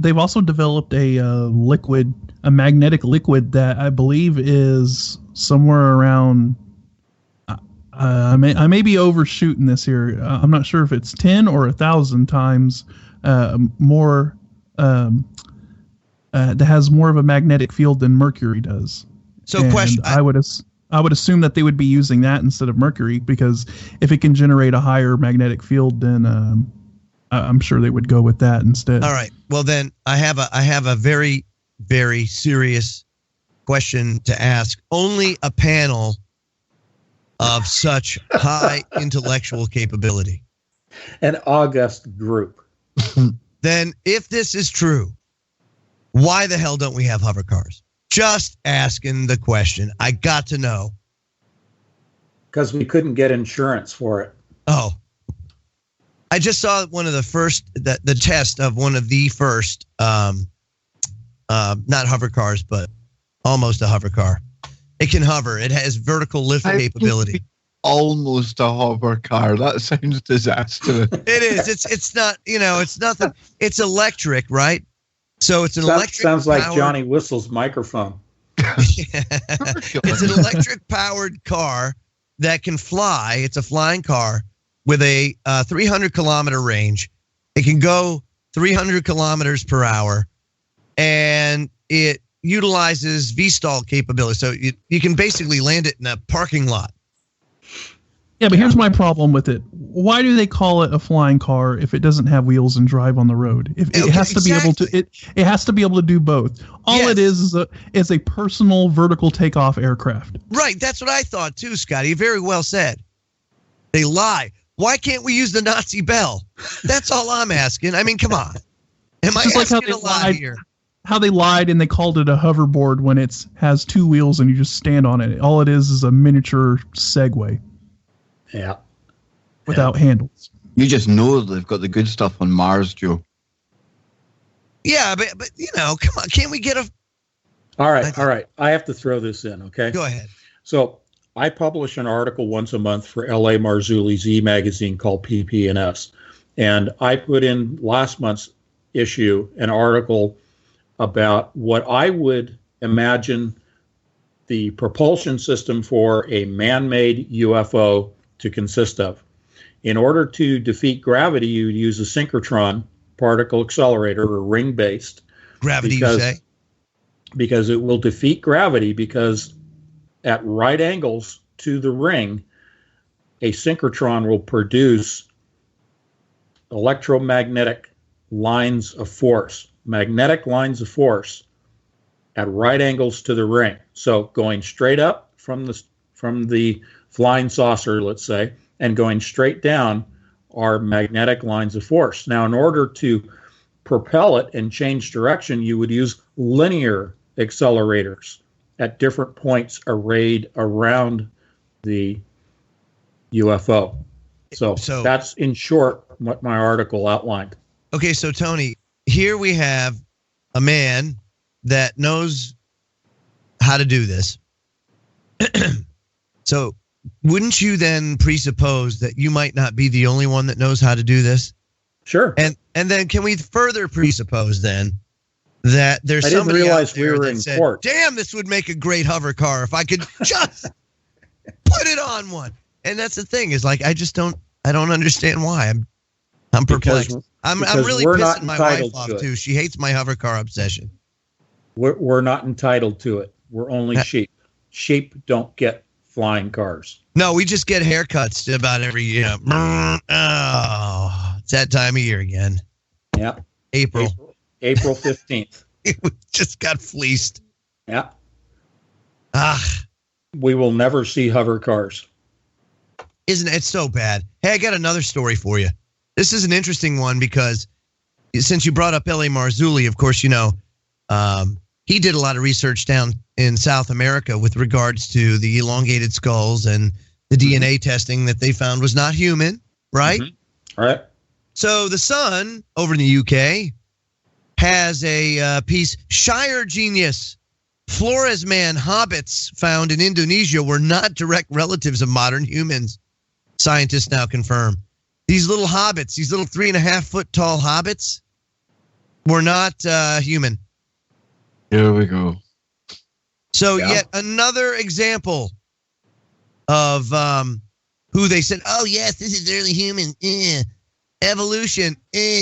No. It's not even human DNA. Yeah.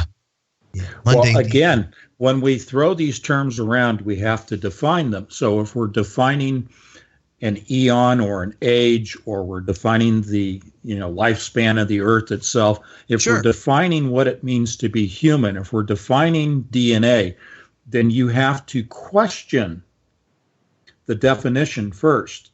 What are you basing the definition of human upon? Because there can be a lot of variance to DNA. Sure. And I'm not saying you. I'm not saying you. I'm saying these, the vaunted experts who declare this. Oh, no, absolutely. I totally and completely agree with you. But just comparing it to our current day DNA, it's not human. So, well, Joe, obviously my lineage isn't too far away from the 3-foot hobbit, is it? Well, yeah, but if you saw this thing, dude, even you ain't that oogly, and you have a face made for radio like me. Oh, so, Joe, that's really nice to you, man. That hurts. The guy is down. Hey, it takes one to know one. It takes one to know one. That's all I can say. You kick a guy when he's down. Brotherly love, isn't it, Joe? Oh, that's right. It's akin to when sailors get together. That's all that happens. It's a bunch of jocularity and then bashing each other's heads in with claw hammers. Well, when you have a heart attack, I'm taking away the defibrillator. You see, Tony, I told you you're in good company here. We're all sick. That's right. Oh, gosh, don't get me started. Scotty Lopez, what has that master of evil been up to? Bill Gates, come on, master eugenicist. What was he doing now, dude? Well, here we go. Nothing good, I suspect. Terrorists could wipe out 30 million people by weaponizing smallpox, Bill Gates warns. Bill Gates has warned a biological terror attack more destructive than a nuclear attack could wipe out 30 million people. The Microsoft founder warned terrorists could recreate diseases like smallpox to wreak havoc in the heart of the West. So get your vaccine. Get your vaccine today. Step right up, people. Get your vaccines. Speaking ahead of a speech at the Royal United Services Institute in London, the billionaire said bioterrorism is a much larger risk than a pandemic. All these advances in biology have made it far easier for a terrorist to recreate smallpox, which is a highly fatal pathogen where there's essentially no immunity remaining at this point. So here we go with Bill Gates and his problem, reaction, solution. So what's he offering as a solution? Let's see here. Let's see what he's got to say. He said, vaccines. When you are thinking about things that could cause an excess of 10 million deaths, even something tragic like a nuclear weapons incident wouldn't get to that level. So the greatest risk is from a natural epidemic or an intentionally caused infection, bioterrorism events. He said a fast-moving airborne disease could kill 30 million people in less than a year. Mr. Gates added, whether the next epidemic is unleashed by a quirk of nature or in the hand of a terrorist, scientists say a fast-moving airborne pathogen could kill more than 30 million people in less than a year. So the world does need to think about this. Old news. Yeah, I like how he really accentuated airborne virus. You got to laugh as well when he starts talking about bioweapons and things like that, because living in the UK, I can tell you the only people that have bioweapons in this country are the government. And they're the ones that have sold it to all these other dictators. Oh, yeah, dude, totally. So don't take his vaccine. Why don't we just look at where it's coming from at the source, right? And Okay. I know it because, Joe, there's a place in the UK military called Porton Down, and this is where you can offer yourself up, be a guinea pig and things like that. Is And that right? I can assure you, dude, there is every form of killer, bug, virus. Oh, you know there is, dude. And of course, you know, they would stop at nothing. They could kill. They could basically wipe out humanity if they wanted to in an instant, and no one would know anything. With a teaspoon of stuff, probably. Oh, Joe. yeah. But speaking of that, you know, there was a guy, Kim Jong-un, who, you know, this guy, I mean, what an incredible man of mystery he is, I must say.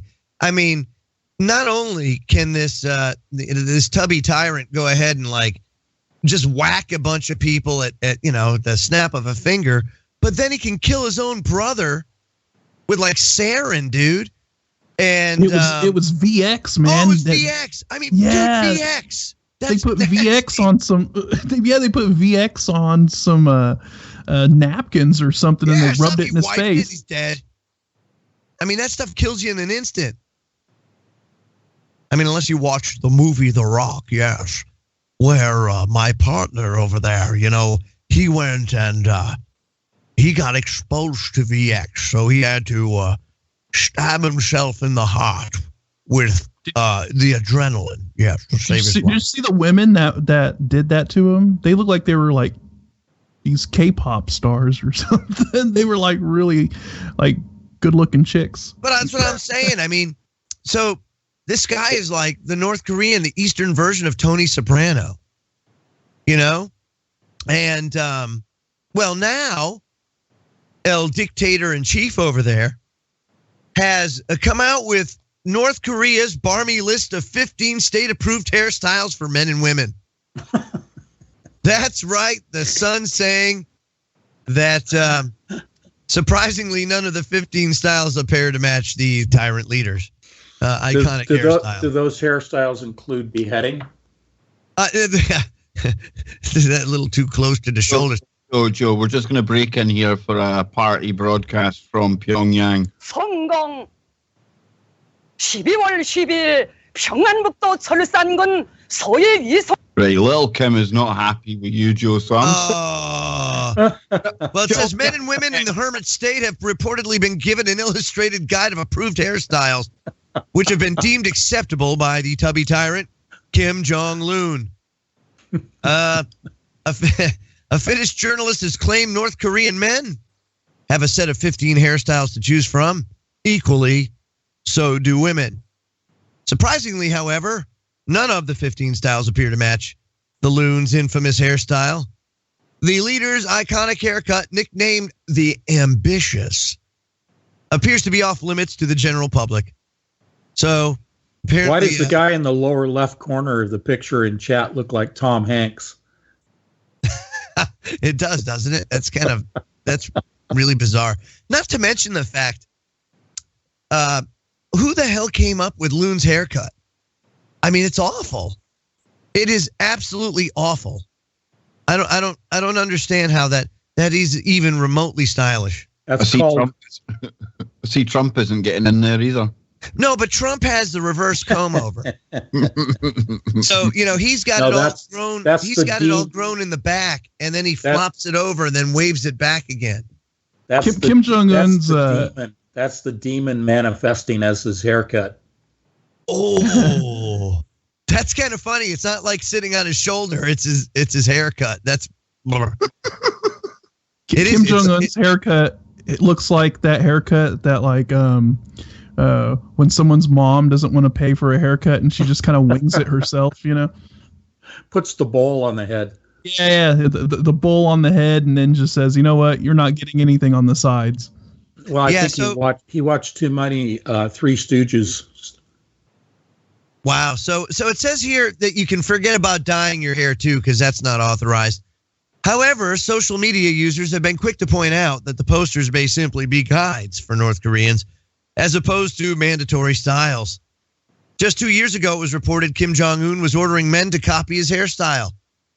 Anyone found to be in breach of the order is said to have faced having their hair cut by officials. At the shoulders. Yeah. With like It a looks rusty more blade, I'm sure. It looks more like this guy's been bussed in his house looking at some Vietnamese dating site. And this excuse that he's given his missus. This is more like some dating site, Joe. This isn't haircuts they can have, dude. I heard something the other day that he has this obsession with eating vast quantities of expensive imported cheese, and it makes him so bloated he can hardly walk. Yeah, he's that's what I've heard. He's like addicted to cheese. He's like a cheese addict. Oh, he's gonna maybe the guy's gonna have a kidney stone. I mean, doesn't he understand that? Well, I mean, he'll lose his aorta. Yeah, that's mundane details. I mean, look at the guy. He's a chain smoker. So I mean, it doesn't matter. Isn't that how his daddy died? You know, he had like congestive heart failure on his train or something like that. Yeah, I don't know. You know, I think that whole thing's going to be a convenient excuse, to be quite honest with you, just to do something big or major, or have somebody to blame. If anything, he's stupid, and they're just setting him up. That's all I can tell. Well, but blaming Arabs is kind of not working anymore. So maybe let's blame the tubby tyrant. Yeah, shift the. We haven't done anything in Asia since Vietnam. So hey, let's head back over there. Hey, in other news, Joe, quickly. He's crazy, right? He isn't crazy. He has seen what's happened to Saddam Hussein. Oh, yes. He has thought, you know what? The only thing that's going to keep me alive and not in a noose, nuke. Yeah. Do you think that he'll actually go through with it, though? No, I don't. I don't either. I just don't see it. All a bunch of bluster. Speaking of bluster, we got an hour to go, just about. And, well, on the other side, let's talk about solar flares. Since there's like a mega hole now in the sun's corona, there's a big coronal hole. And they're saying that could possibly lead to some blackout mayhem. So isn't that interesting that we had those big cities all conveniently and now they're saying there's a massive black hole or a massive hole in the corona that is going to face us starting today. So yeah, remember didn't Obama sign that executive order thing? Or oh yes, he did. About a massive space event. Yeah, let's talk about that on the other side. Could that be what they're preparing for? I don't know. We'll talk about it on Freaky Friday, TruthFrequencyRadio.com. Don't go away. What is it good for?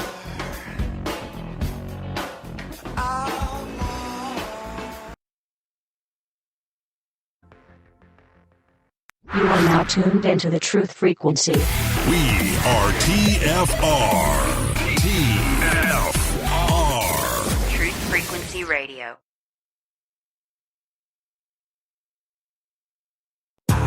Wanna know, are you true? Can you woo, woo, woo, woo? They don't thug it like I do. Can you woo, woo, woo, woo? I wanna know, are you true? Can you woo, woo, woo, woo? They don't run this like we do. Can you woo, woo, woo? Is it true? Is it deja vu? Is it you? Can I come through and kick it with you? Can we woo, woo, woo? Sniff a little ooh, ooh. Don't really matter cause you're still my boo, boo. We can slide out, ride out, back to my hideout. You men that never... Welcome back, everybody. It's Freaky Friday on your protection from deception. Truth Frequency Radio, TruthFrequencyRadio.com. 1 hour to go. I'm just going to go for it. The sun, here it is. It's been quiet. And, yeah, what's up with that? The fact that it's quiet. I mean, I don't know. It goes through cycles, so they say.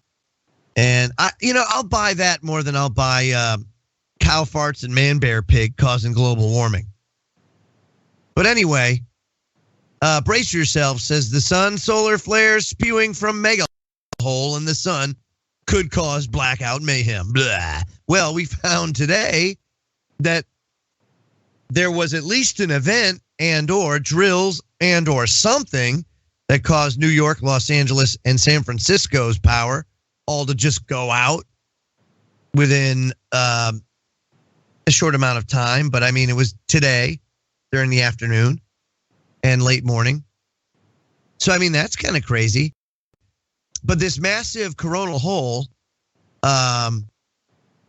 is now, I guess, facing Earth.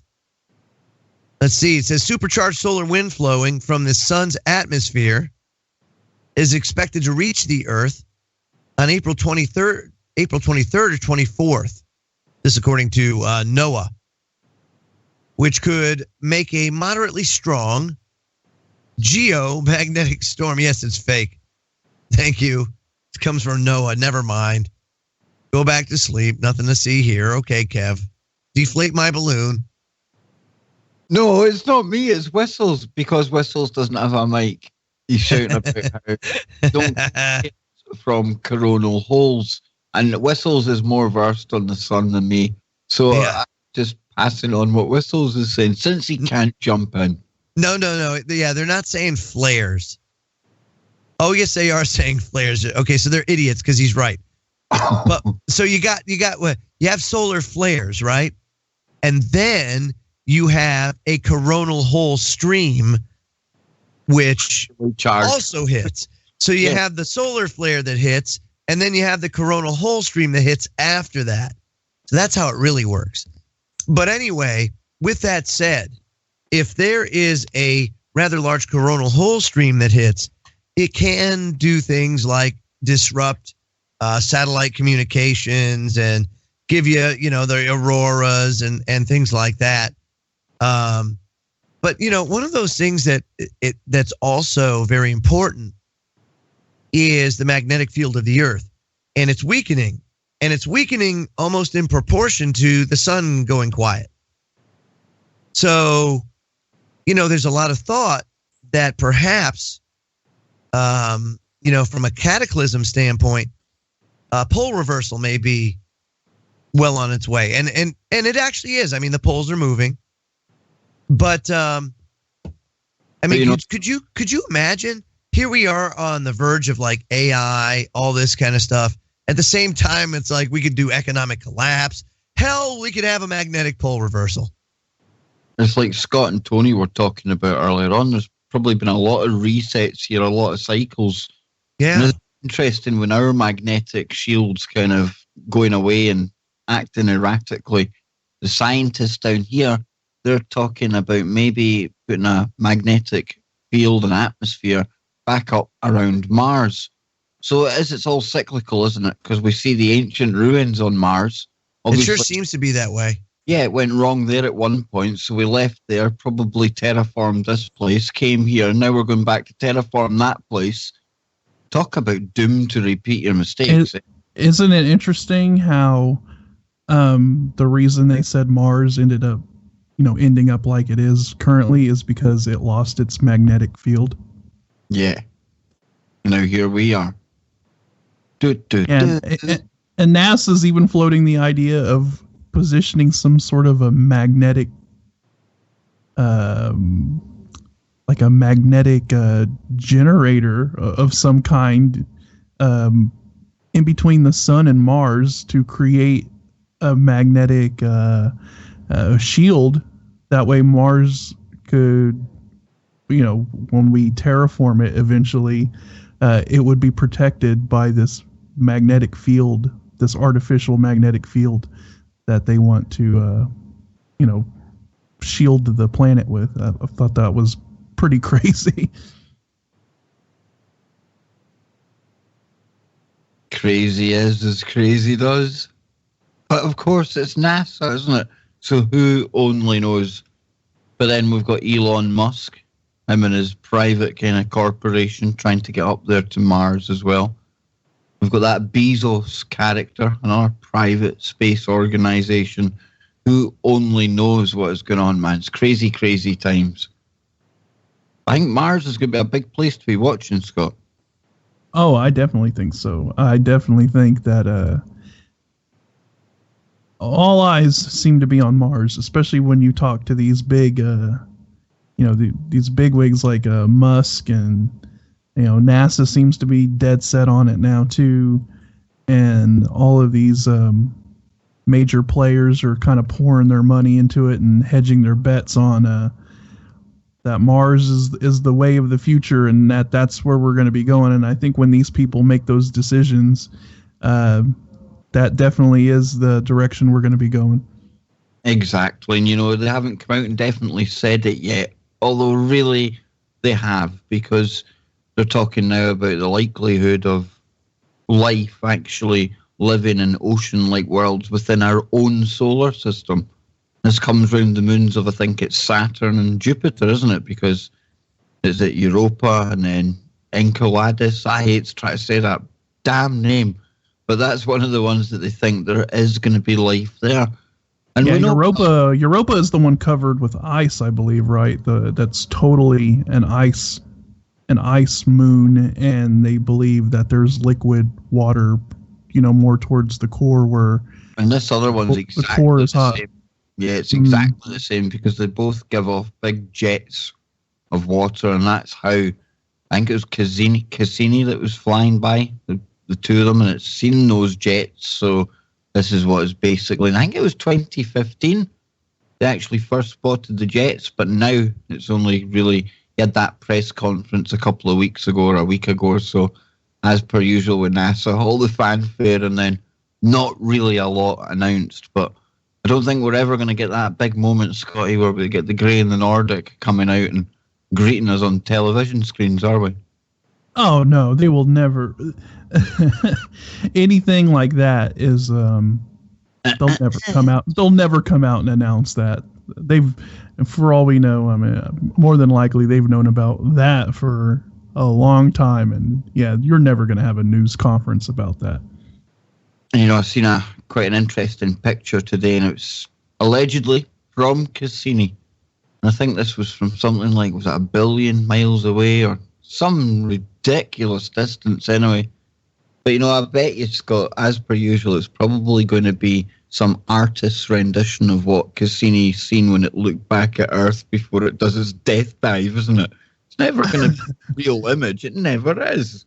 It's always either an artist's rendition or the picture is so pixelated it looks like a screenshot from Minecraft. Sorry, Scott. I was actually trying to find the distance there.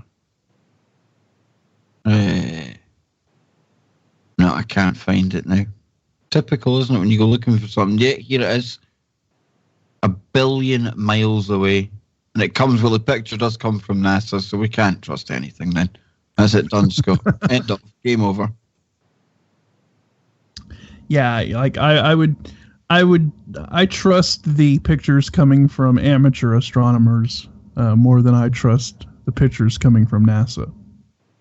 Exactly, and I know I take hate for saying this, right, because I always kind of make a joke about the fact that if we're going to see Nibiru or something coming in, Scott, right, I honestly think it's going to be the likes of, just like you said there, amateur astronomers with really good kit, good expensive kit, but the kind of people that aren't beholden to universities or grant money or anything like that. So they'll be able to tell us the truth, right? I just don't think it's going to be somebody out in their back garden with a shaky kind of Samsung 7 footage or an iPhone 7 footage. I think that's going to work.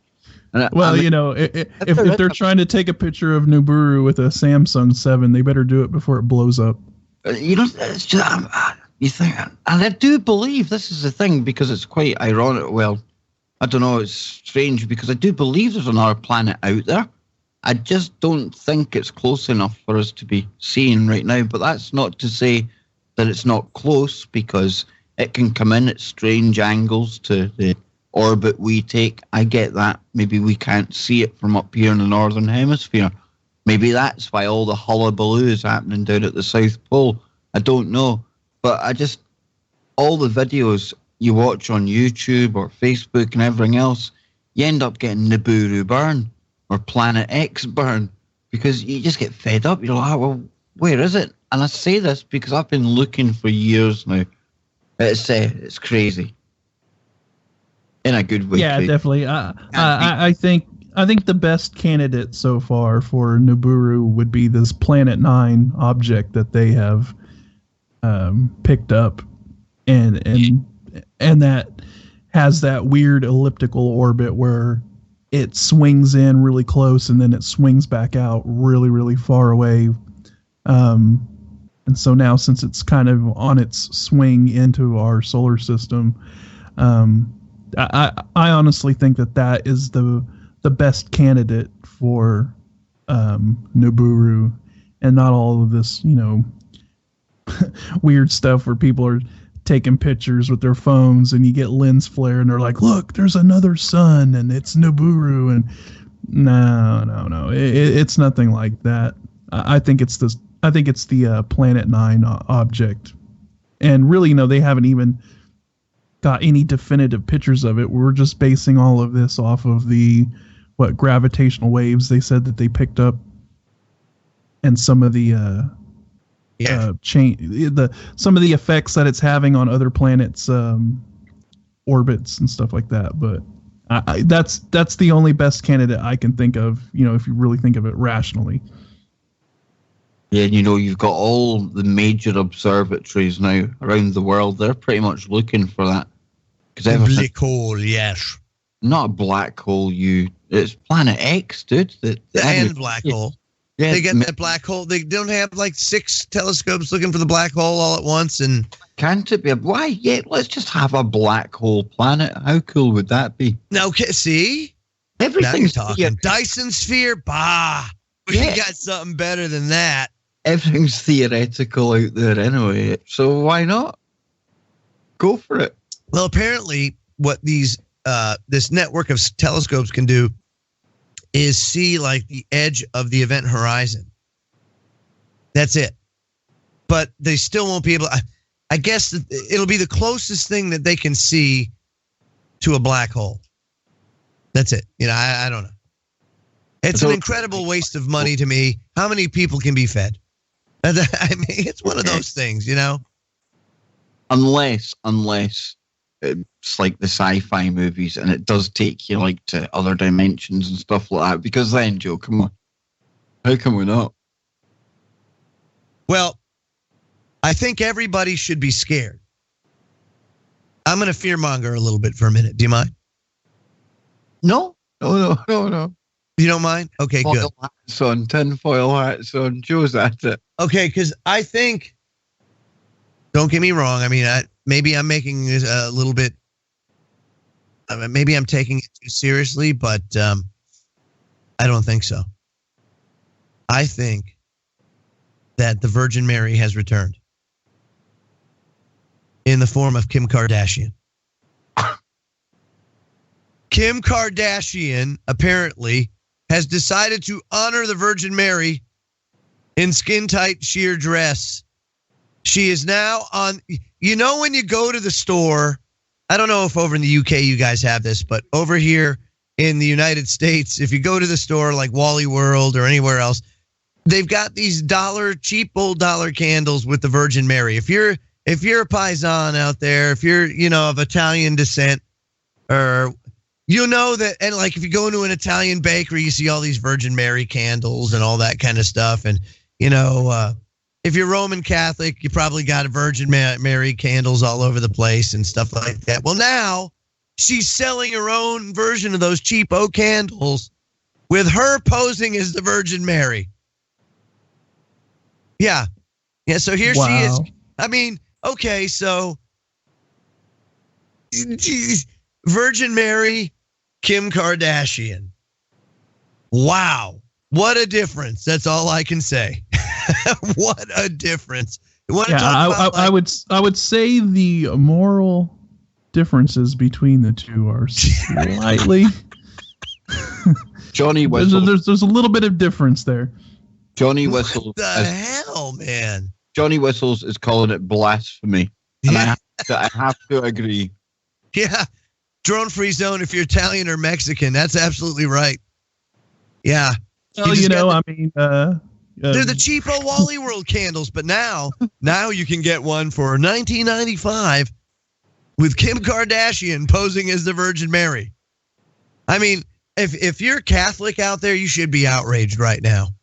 Your cheap candles just got like totally and completely, I don't know, Oh, You just know. Well, Kanye West called himself Yeezus, so maybe we'll start seeing nativity scenes with a baby Kanye West. I mean, she's offended their idols. This is not good. Joe, you just know we've got a listener somewhere right now looking out the corner of their eye at their Kim Kardashian candle. You can just hear blasphemy yelling it out into the heretic. Yeah, so just so everybody knows that, I thought that was quite newsworthy and freaky. Yeah. So going to space again in a grand finale, Cassini is set off on his collision course with Saturn. Now, I don't know about you guys, but what the hell is Cassini going to do going into Saturn? And how long will it be? Or could it be the key that unlocks it all, Kev? I don't know. Could it have like this super device or whatever that like unlocks it and lets all the demons out? Oh, you would hope not. What do you want me to say to that? Hell, you'd hope not. Yeah, that's right. Think about that. Well, you'd hope not. Well, I was looking for just a little more flair, if you will.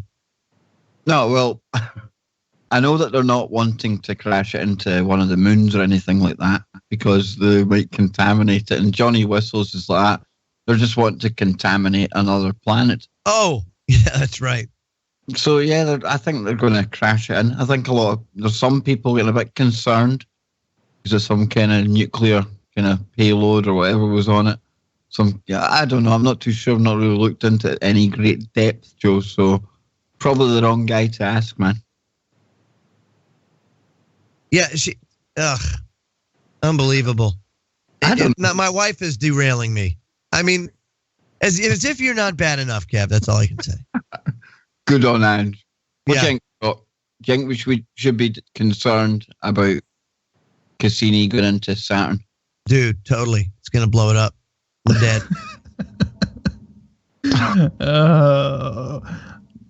No, I'm gonna have to poo-poo on it, Joe. I'm sorry. Damn it! I think it's just gonna burn up. You know, if you said something did happen, Scott, he would have poo-pooed us, right? Negative. You know me, man. I'll tell you what. When it has to do with unleashing demon hordes upon humanity, you know I'm game, dude. I'm in there. Now here's an interesting thing though.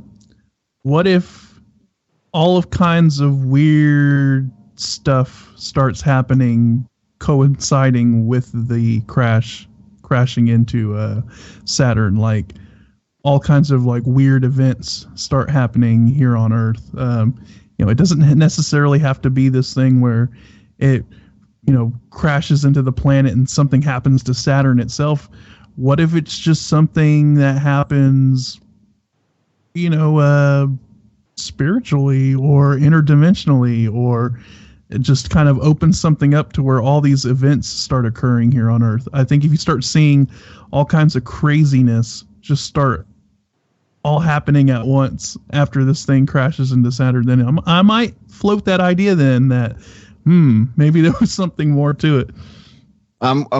I like that, Scott. I think I'll go with you on that because, the Awake accelerator, it'll probably be fired up again by that point with CERN.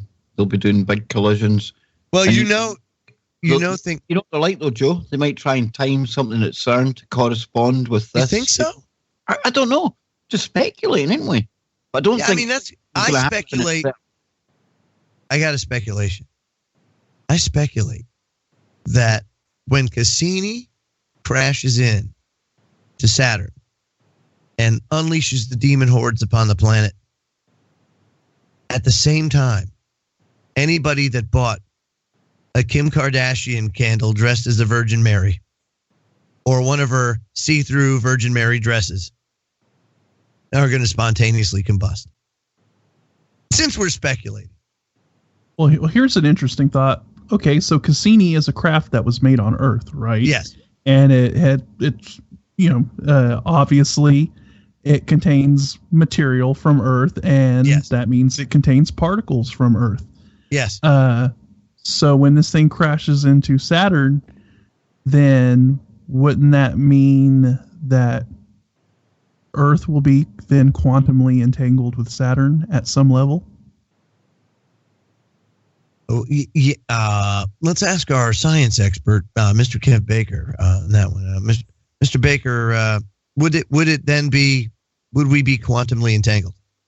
I'm not sure. Isn't not everything quantumly entangled at some level anyway? I would think so. Yeah, but then it would bring into, okay, if everything is quantumly entangled, then it would just be a matter of how much are they quantumly entangled. But you need to have a shadow of Cassini here, because if not, then what if they have? Well, how do you know that they? Well, yeah, how do you know that they didn't split? Separate. I'm not saying that. Exactly. Particles and put one of the particles on the spacecraft, and then left one of the other particles here on Earth. Oh, look at that! Like they put kryptonite in Cassini, and they have it over here in like Hangar 18 over Area 51. Because isn't that the thing with quantum entanglement and spooky action at a distance, where was it you split a particle and you send one particle to a distance, and then the other particle is quantumly entangled, and then they both can. Yeah. So who's going to measure it on Saturn? Who is going to be there to measure what's taking place? Well, you won't have to, because that's what unleashes the demon hordes upon the Earth. Maybe you would find out. Maybe you would find out when you observed the particle here on Earth. Yeah, that's right. But by then, we're all dead. So to Kev's point, he's right. I don't know. Just throwing it out there. Who only knows what they're doing with all that money? The other thing, too, I think why God's going to intervene, apparently the magazine, The Hive, over on Vanity Fair, has its article, Please God, stop Chelsea Clinton from whatever she's doing. Apparently she wants to run for office. So they're asking for God to intervene. So there's another reason why he must step in. Anyone intervene. Just anyone. Just anyone. For the love of God, please. Yeah. So maybe that's why they want to crash Cassini and unleash the demon hordes. But it's coming, Kev. It's coming. She's certainly got the looks to be a politician, eh? Oh, you know what I mean? Yeah. Yeah, you can say that again. Yeah. Oh, what's this? What's this? Nuns who denounce Christ and sell weed say Trump has put a fire under their butts. Smoke weed every day. That's right. Apparently, a group of nuns who denounced Christ now sell cannabis to help the needy, and they say that, and they're defying President Trump to sell even more. They're called the Sisters of the Valley in California, and they're self-ordained feminist weed nuns, and they're on a mission to heal and empower women with cannabis. Get that? Weed nuns. That's kind weed nuns. Yeah. I bet they had a good day yesterday. 420. Mm-hmm. I would imagine so. Yeah. So I guess they're pissed. So now Donald Trump and Jeff Sessions have managed to piss off some nuns, cause them to denounce Christ, and then take up their revenge by selling weed. I mean, this is you can't. Why would you? Folks. Why would you? On Freaky Friday. Why would you have to denounce Christ to sell weed? I don't know. That's one of the things they did. I don't know what they did. Oh, and then would that even make you a nun anymore? Would it just make you somebody that dresses like a nun? Yeah, well, apparently it's more of like a persona thing. It's not. They're not like real nuns, if you will, but they are. Like, for example, Sister Kate adopted the nun persona after she took part in an Occupy Wall Street protest in 2011, dressed as a Catholic nun. Well, all right, so this is like where I can just adopt the persona of a dog if I just bark for a while. Thank you very much. That's exactly right. Why don't we go to break? Final segment coming up, and then we hand it over to the Geos. Beyond the Veil, coming up after Freaky Friday on your protection from deception, truthfrequencyradio.com. We'll be right back. You are now tuned into the truth frequency. Your protection from deception. TFR. Truth Frequency Radio.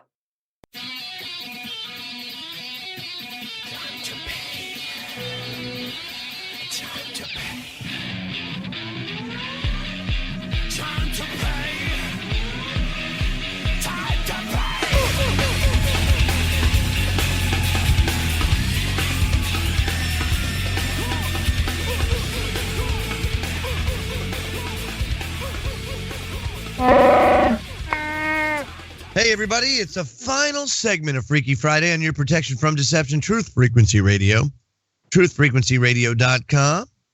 So, I found an article that gave a little bit more detail into your crop circle story earlier. Uh-oh. Yes, apparently, according to the Metro, it was a penis-shaped crop circle that could represent Brexit. That's right. The 100-foot crop circle found Circle Foundation may look NSFW, but experts believe the phallic shape could be linked to Brexit. The strange formation appeared on Easter Sunday in a field of rape. Oh. Small circle is encircled in a larger circle by a small path, which crop circle specialists say could represent Britain leaving the larger body of the EU. See, Kev? It's a political penis. Wow. Or it could represent a turd leaving the body. Which in case...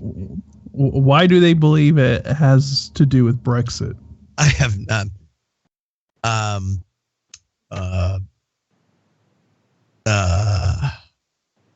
That's an interesting question. I don't even think they know. It's similar to how the hell did all these psychoanalysts know? Like when Bernays asked, his name was Brill. He was a psychoanalyst in New York City at the time of when Bernays got American Tobacco Company to get the debutantes to smoke cigarettes, because prior to that, it was phallic, and women didn't smoke because it was represented a penis, apparently. Well, no one knew that until Brill, who got paid a mint, said, oh, yeah, no. You know why they can't smoke? They can't smoke because it represents a penis. So if you want women to get empowered, well, then make them smoke, because that represents that they have penises now. And that's kind of how it all went. And they went and smoked. And sure enough, they were right. All women wanted penises, so they started smoking. Freedom torches. Torches of freedom, they were called. So, yes, Johnny Whistle, better eating bananas. Yeah, absolutely. So anyway, yeah. So, I mean, this whole penis concept has been around for a long time, but I didn't know it had penetrated the whole crop circle thing.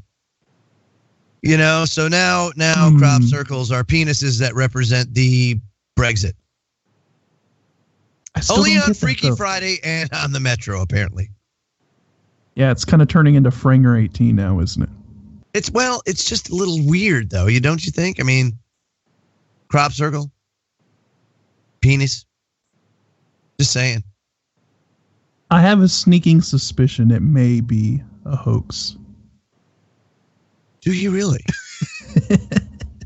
Say it ain't so, Scotty. Say it ain't so. Something tells me. I don't know what it is. Can't quite put my finger on it. Yeah, can't quite put my finger on it, but something tells me that possibly humans may have done this. That is very interesting.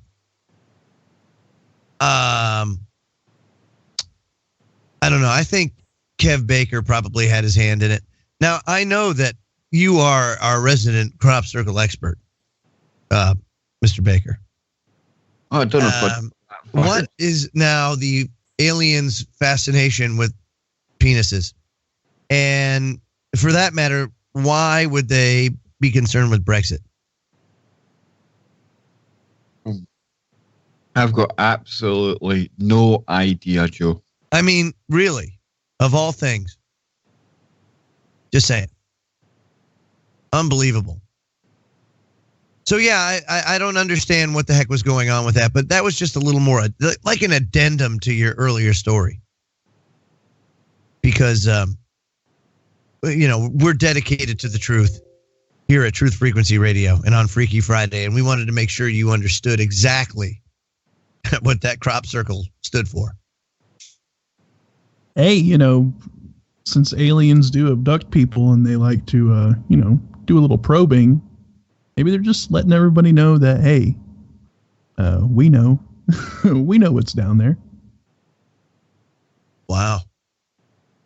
So, yeah, I don't know. What else do we got here on the plate here, guys?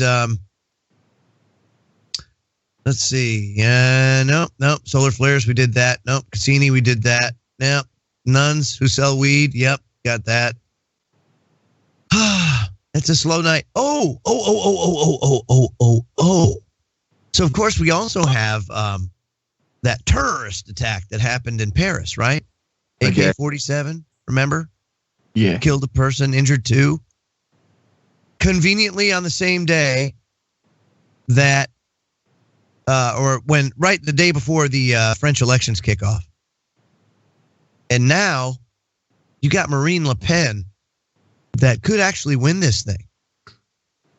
And if she wins, and you got the Trumpster, and then you got the Maester over in the UK, guys, I'm telling you, man, they are setting up World War III. Like, I don't know, don't you think? I mean, I'm feeling it.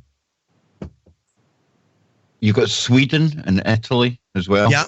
They're turning. Oh, yeah, that's right. Right. EU's gone. It's crumbling. But again, they'll probably come back with something of their own design. It'll just appear to be better, but we know it won't be.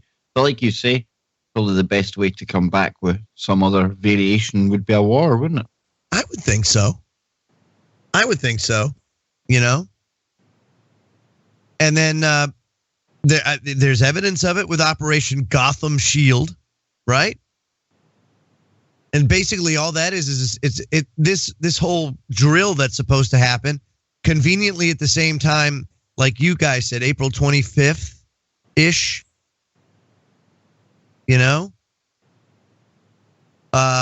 And, using that word, though, even nuclear anything right now, it's weaponized, isn't it? Because it just goes straight to your emotions, and people know that, well, with all the talk of North Korea and everything else, and even any kind of nuclear, whether it's a drill or anything, it's going to put certain people in a fear mindset, and we know they love people in fear. Do you guys have a lot of fallout shelters where you're at? Actually, I covered this last night on the show. The Daily Express, I think it was, they actually listed some of them. And I'm thinking, yeah, never let a good crisis go to waste. I mean, here, at the very worst, North Korea and the US, yeah, they're having a bit of a beef, but it's not really going to affect the UK directly, right? So why on earth, then, are they telling people where your nearest nuclear bunker is? Okay, so I didn't know that. That's honestly pretty eerie considering the fact that everything else is wow. Yeah.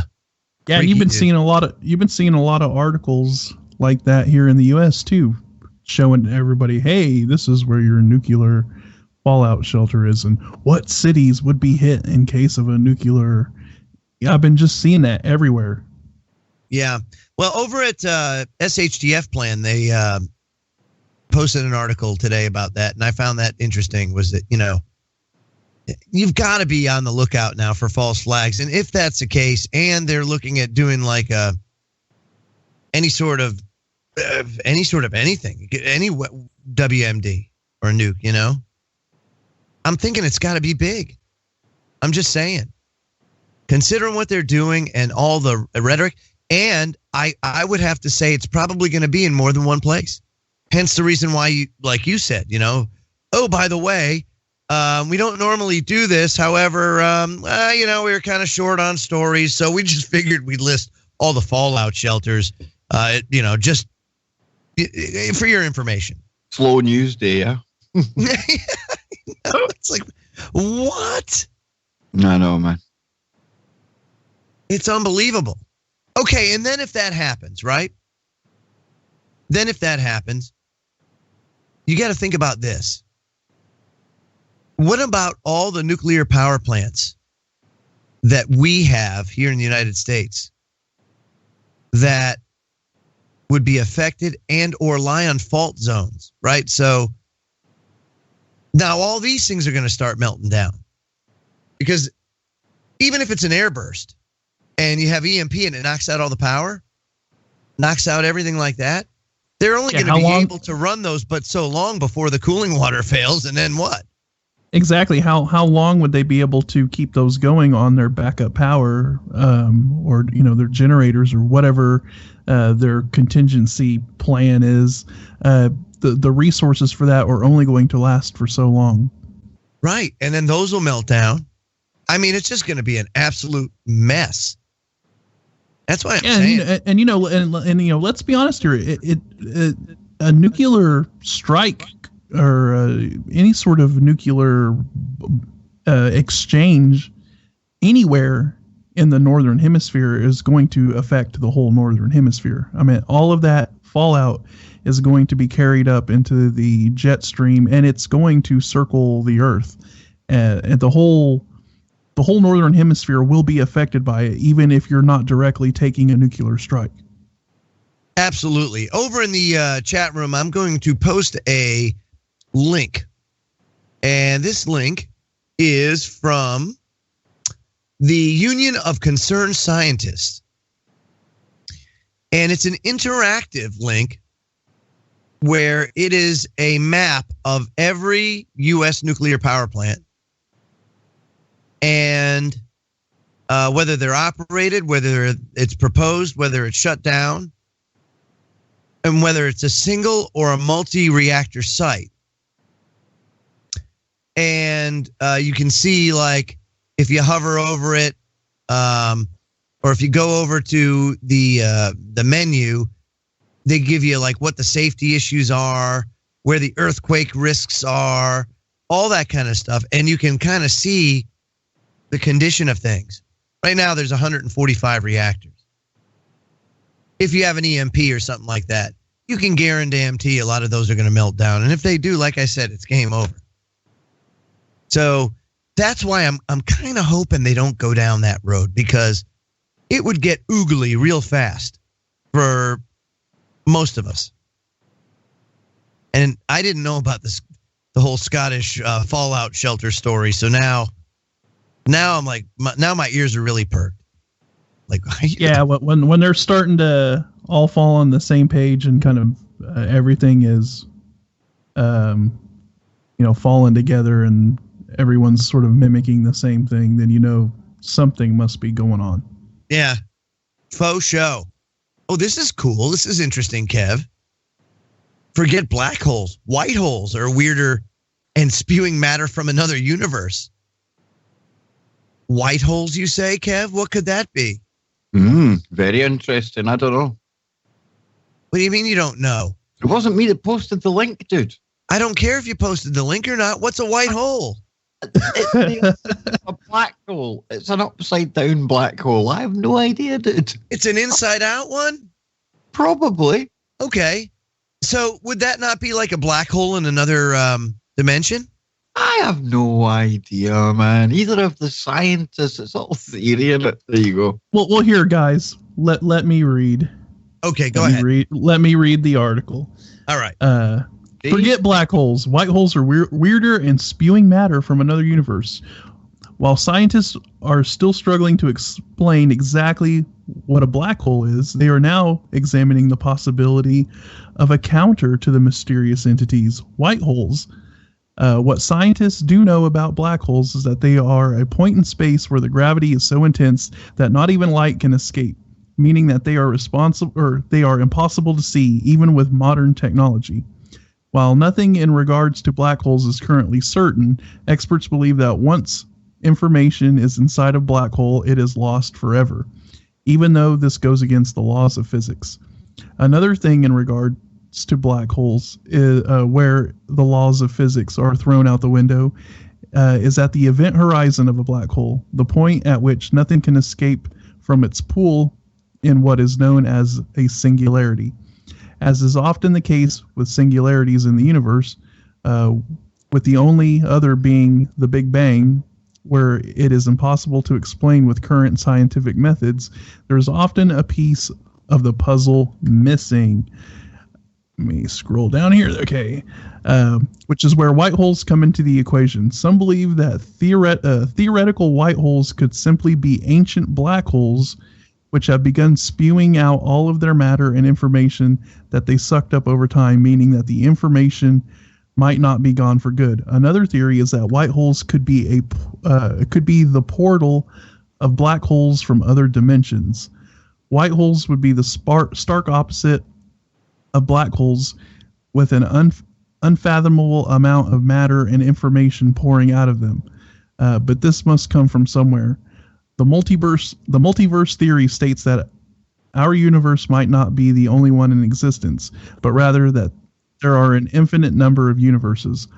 All universes would likely be similar to be the similar in their makeup, meaning that they too would have black holes and white holes.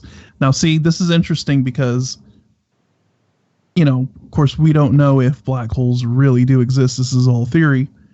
But this is actually something that I have always believed. I thought, well, if something goes into a black hole, then it's got to come out somewhere, right? And I always believed that that there would be whatever a black hole is sucking in is probably being ejected somewhere else, probably another universe. And so this kind of ties into what I've always thought. I like the whole portals into other dimensions. I like that. When it happened, that I'm kind of partial to that myself. Yeah, it'd be cool, wouldn't it? Yeah, no, absolutely. I would stand on the edge on it. Do you want to go in? I would do it. Go for it. Why not, dude? What do you got to lose at that point? Exactly. Yeah, I would do it too. I mean, feasibly, it makes sense. It makes sense because the information, it has to go somewhere, right? But couldn't we create our own? I mean, really, if why go to a black hole when you can just make one yourself? That's my thing.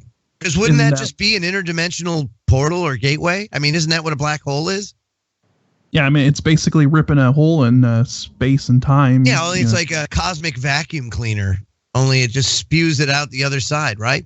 Only we'd be looking for something a little more, less, perhaps chaotic or damaging.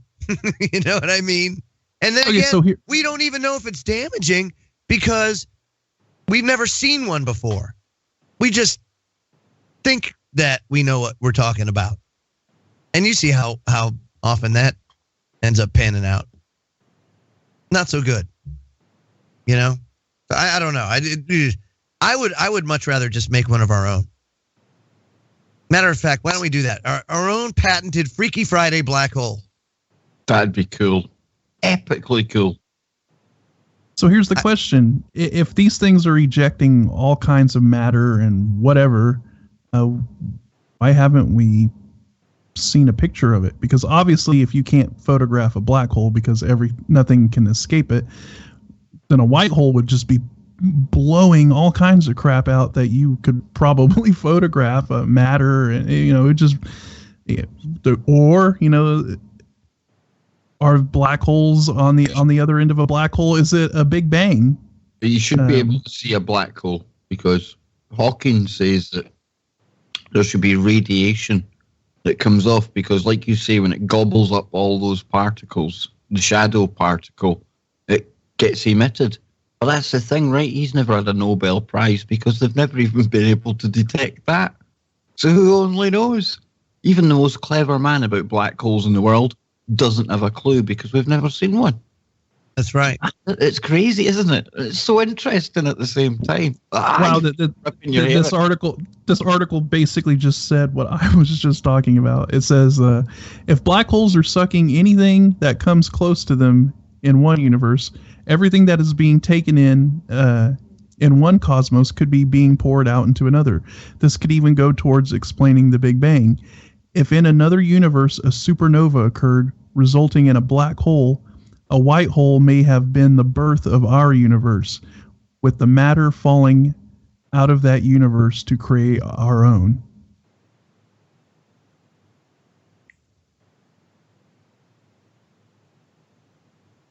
Yeah, give me a second. I'm having some connectivity problems here, Kev. Hold on.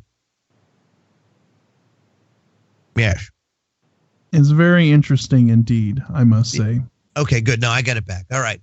So, that is very interesting indeed.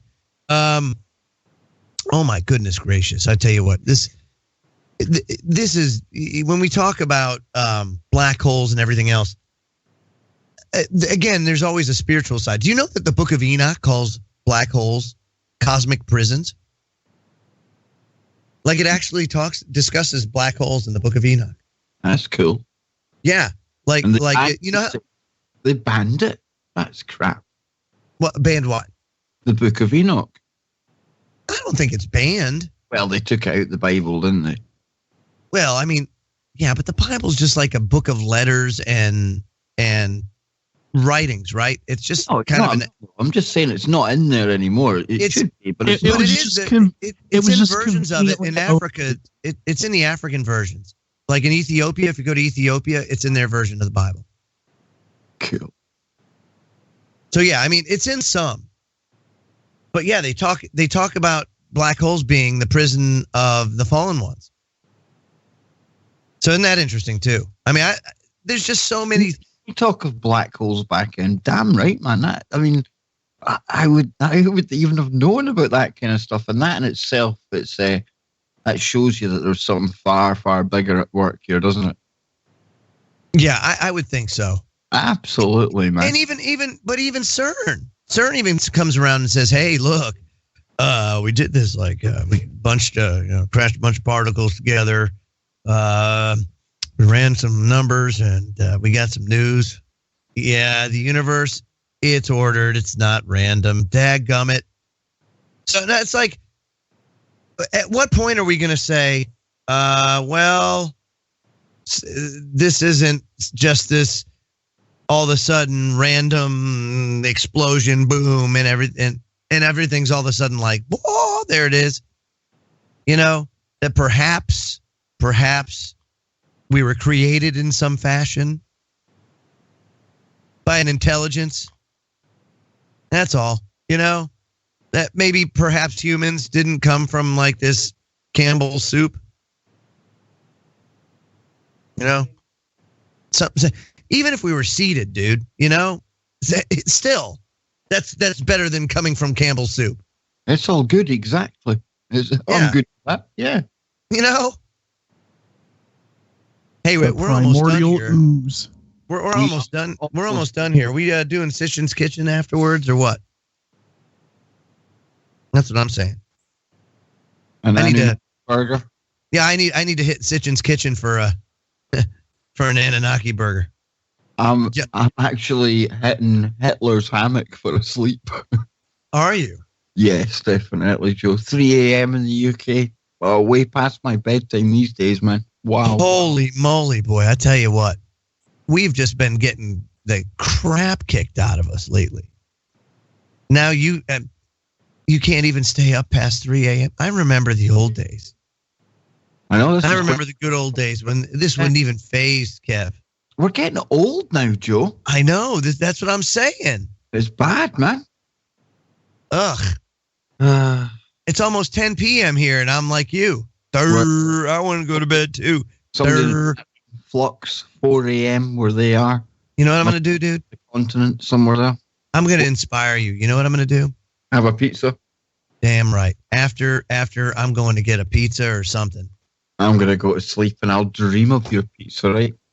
And I'm certainly not going to get haggis. I I don't even know if you can get haggis in the United States. Can you get haggis in the United States? Well, the ban, I think, was lifted on it because there was a ban when all that came out. I think it was to do with the mad cow disease and stuff like that going on. What does haggis have to do with mad cow disease? It was, I think there was a big ban on food coming across at some point.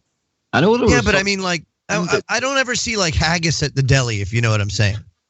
Joe, I'd be lying if I expanded it further than that. I honestly don't. 3 o'clock in the morning, I have no idea. I will see you eat haggis one day, though. I promise.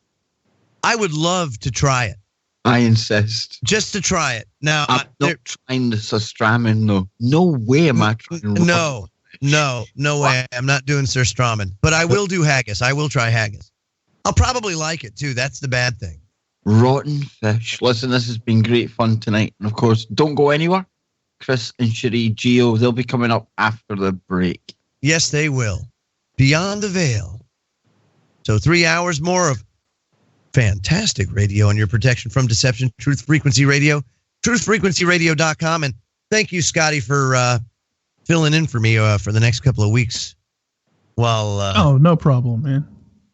The Freedom Link couldn't be in better hands. And nobody, I believe, could babysit John King better than you. John King wanted me to inform you that you're fired.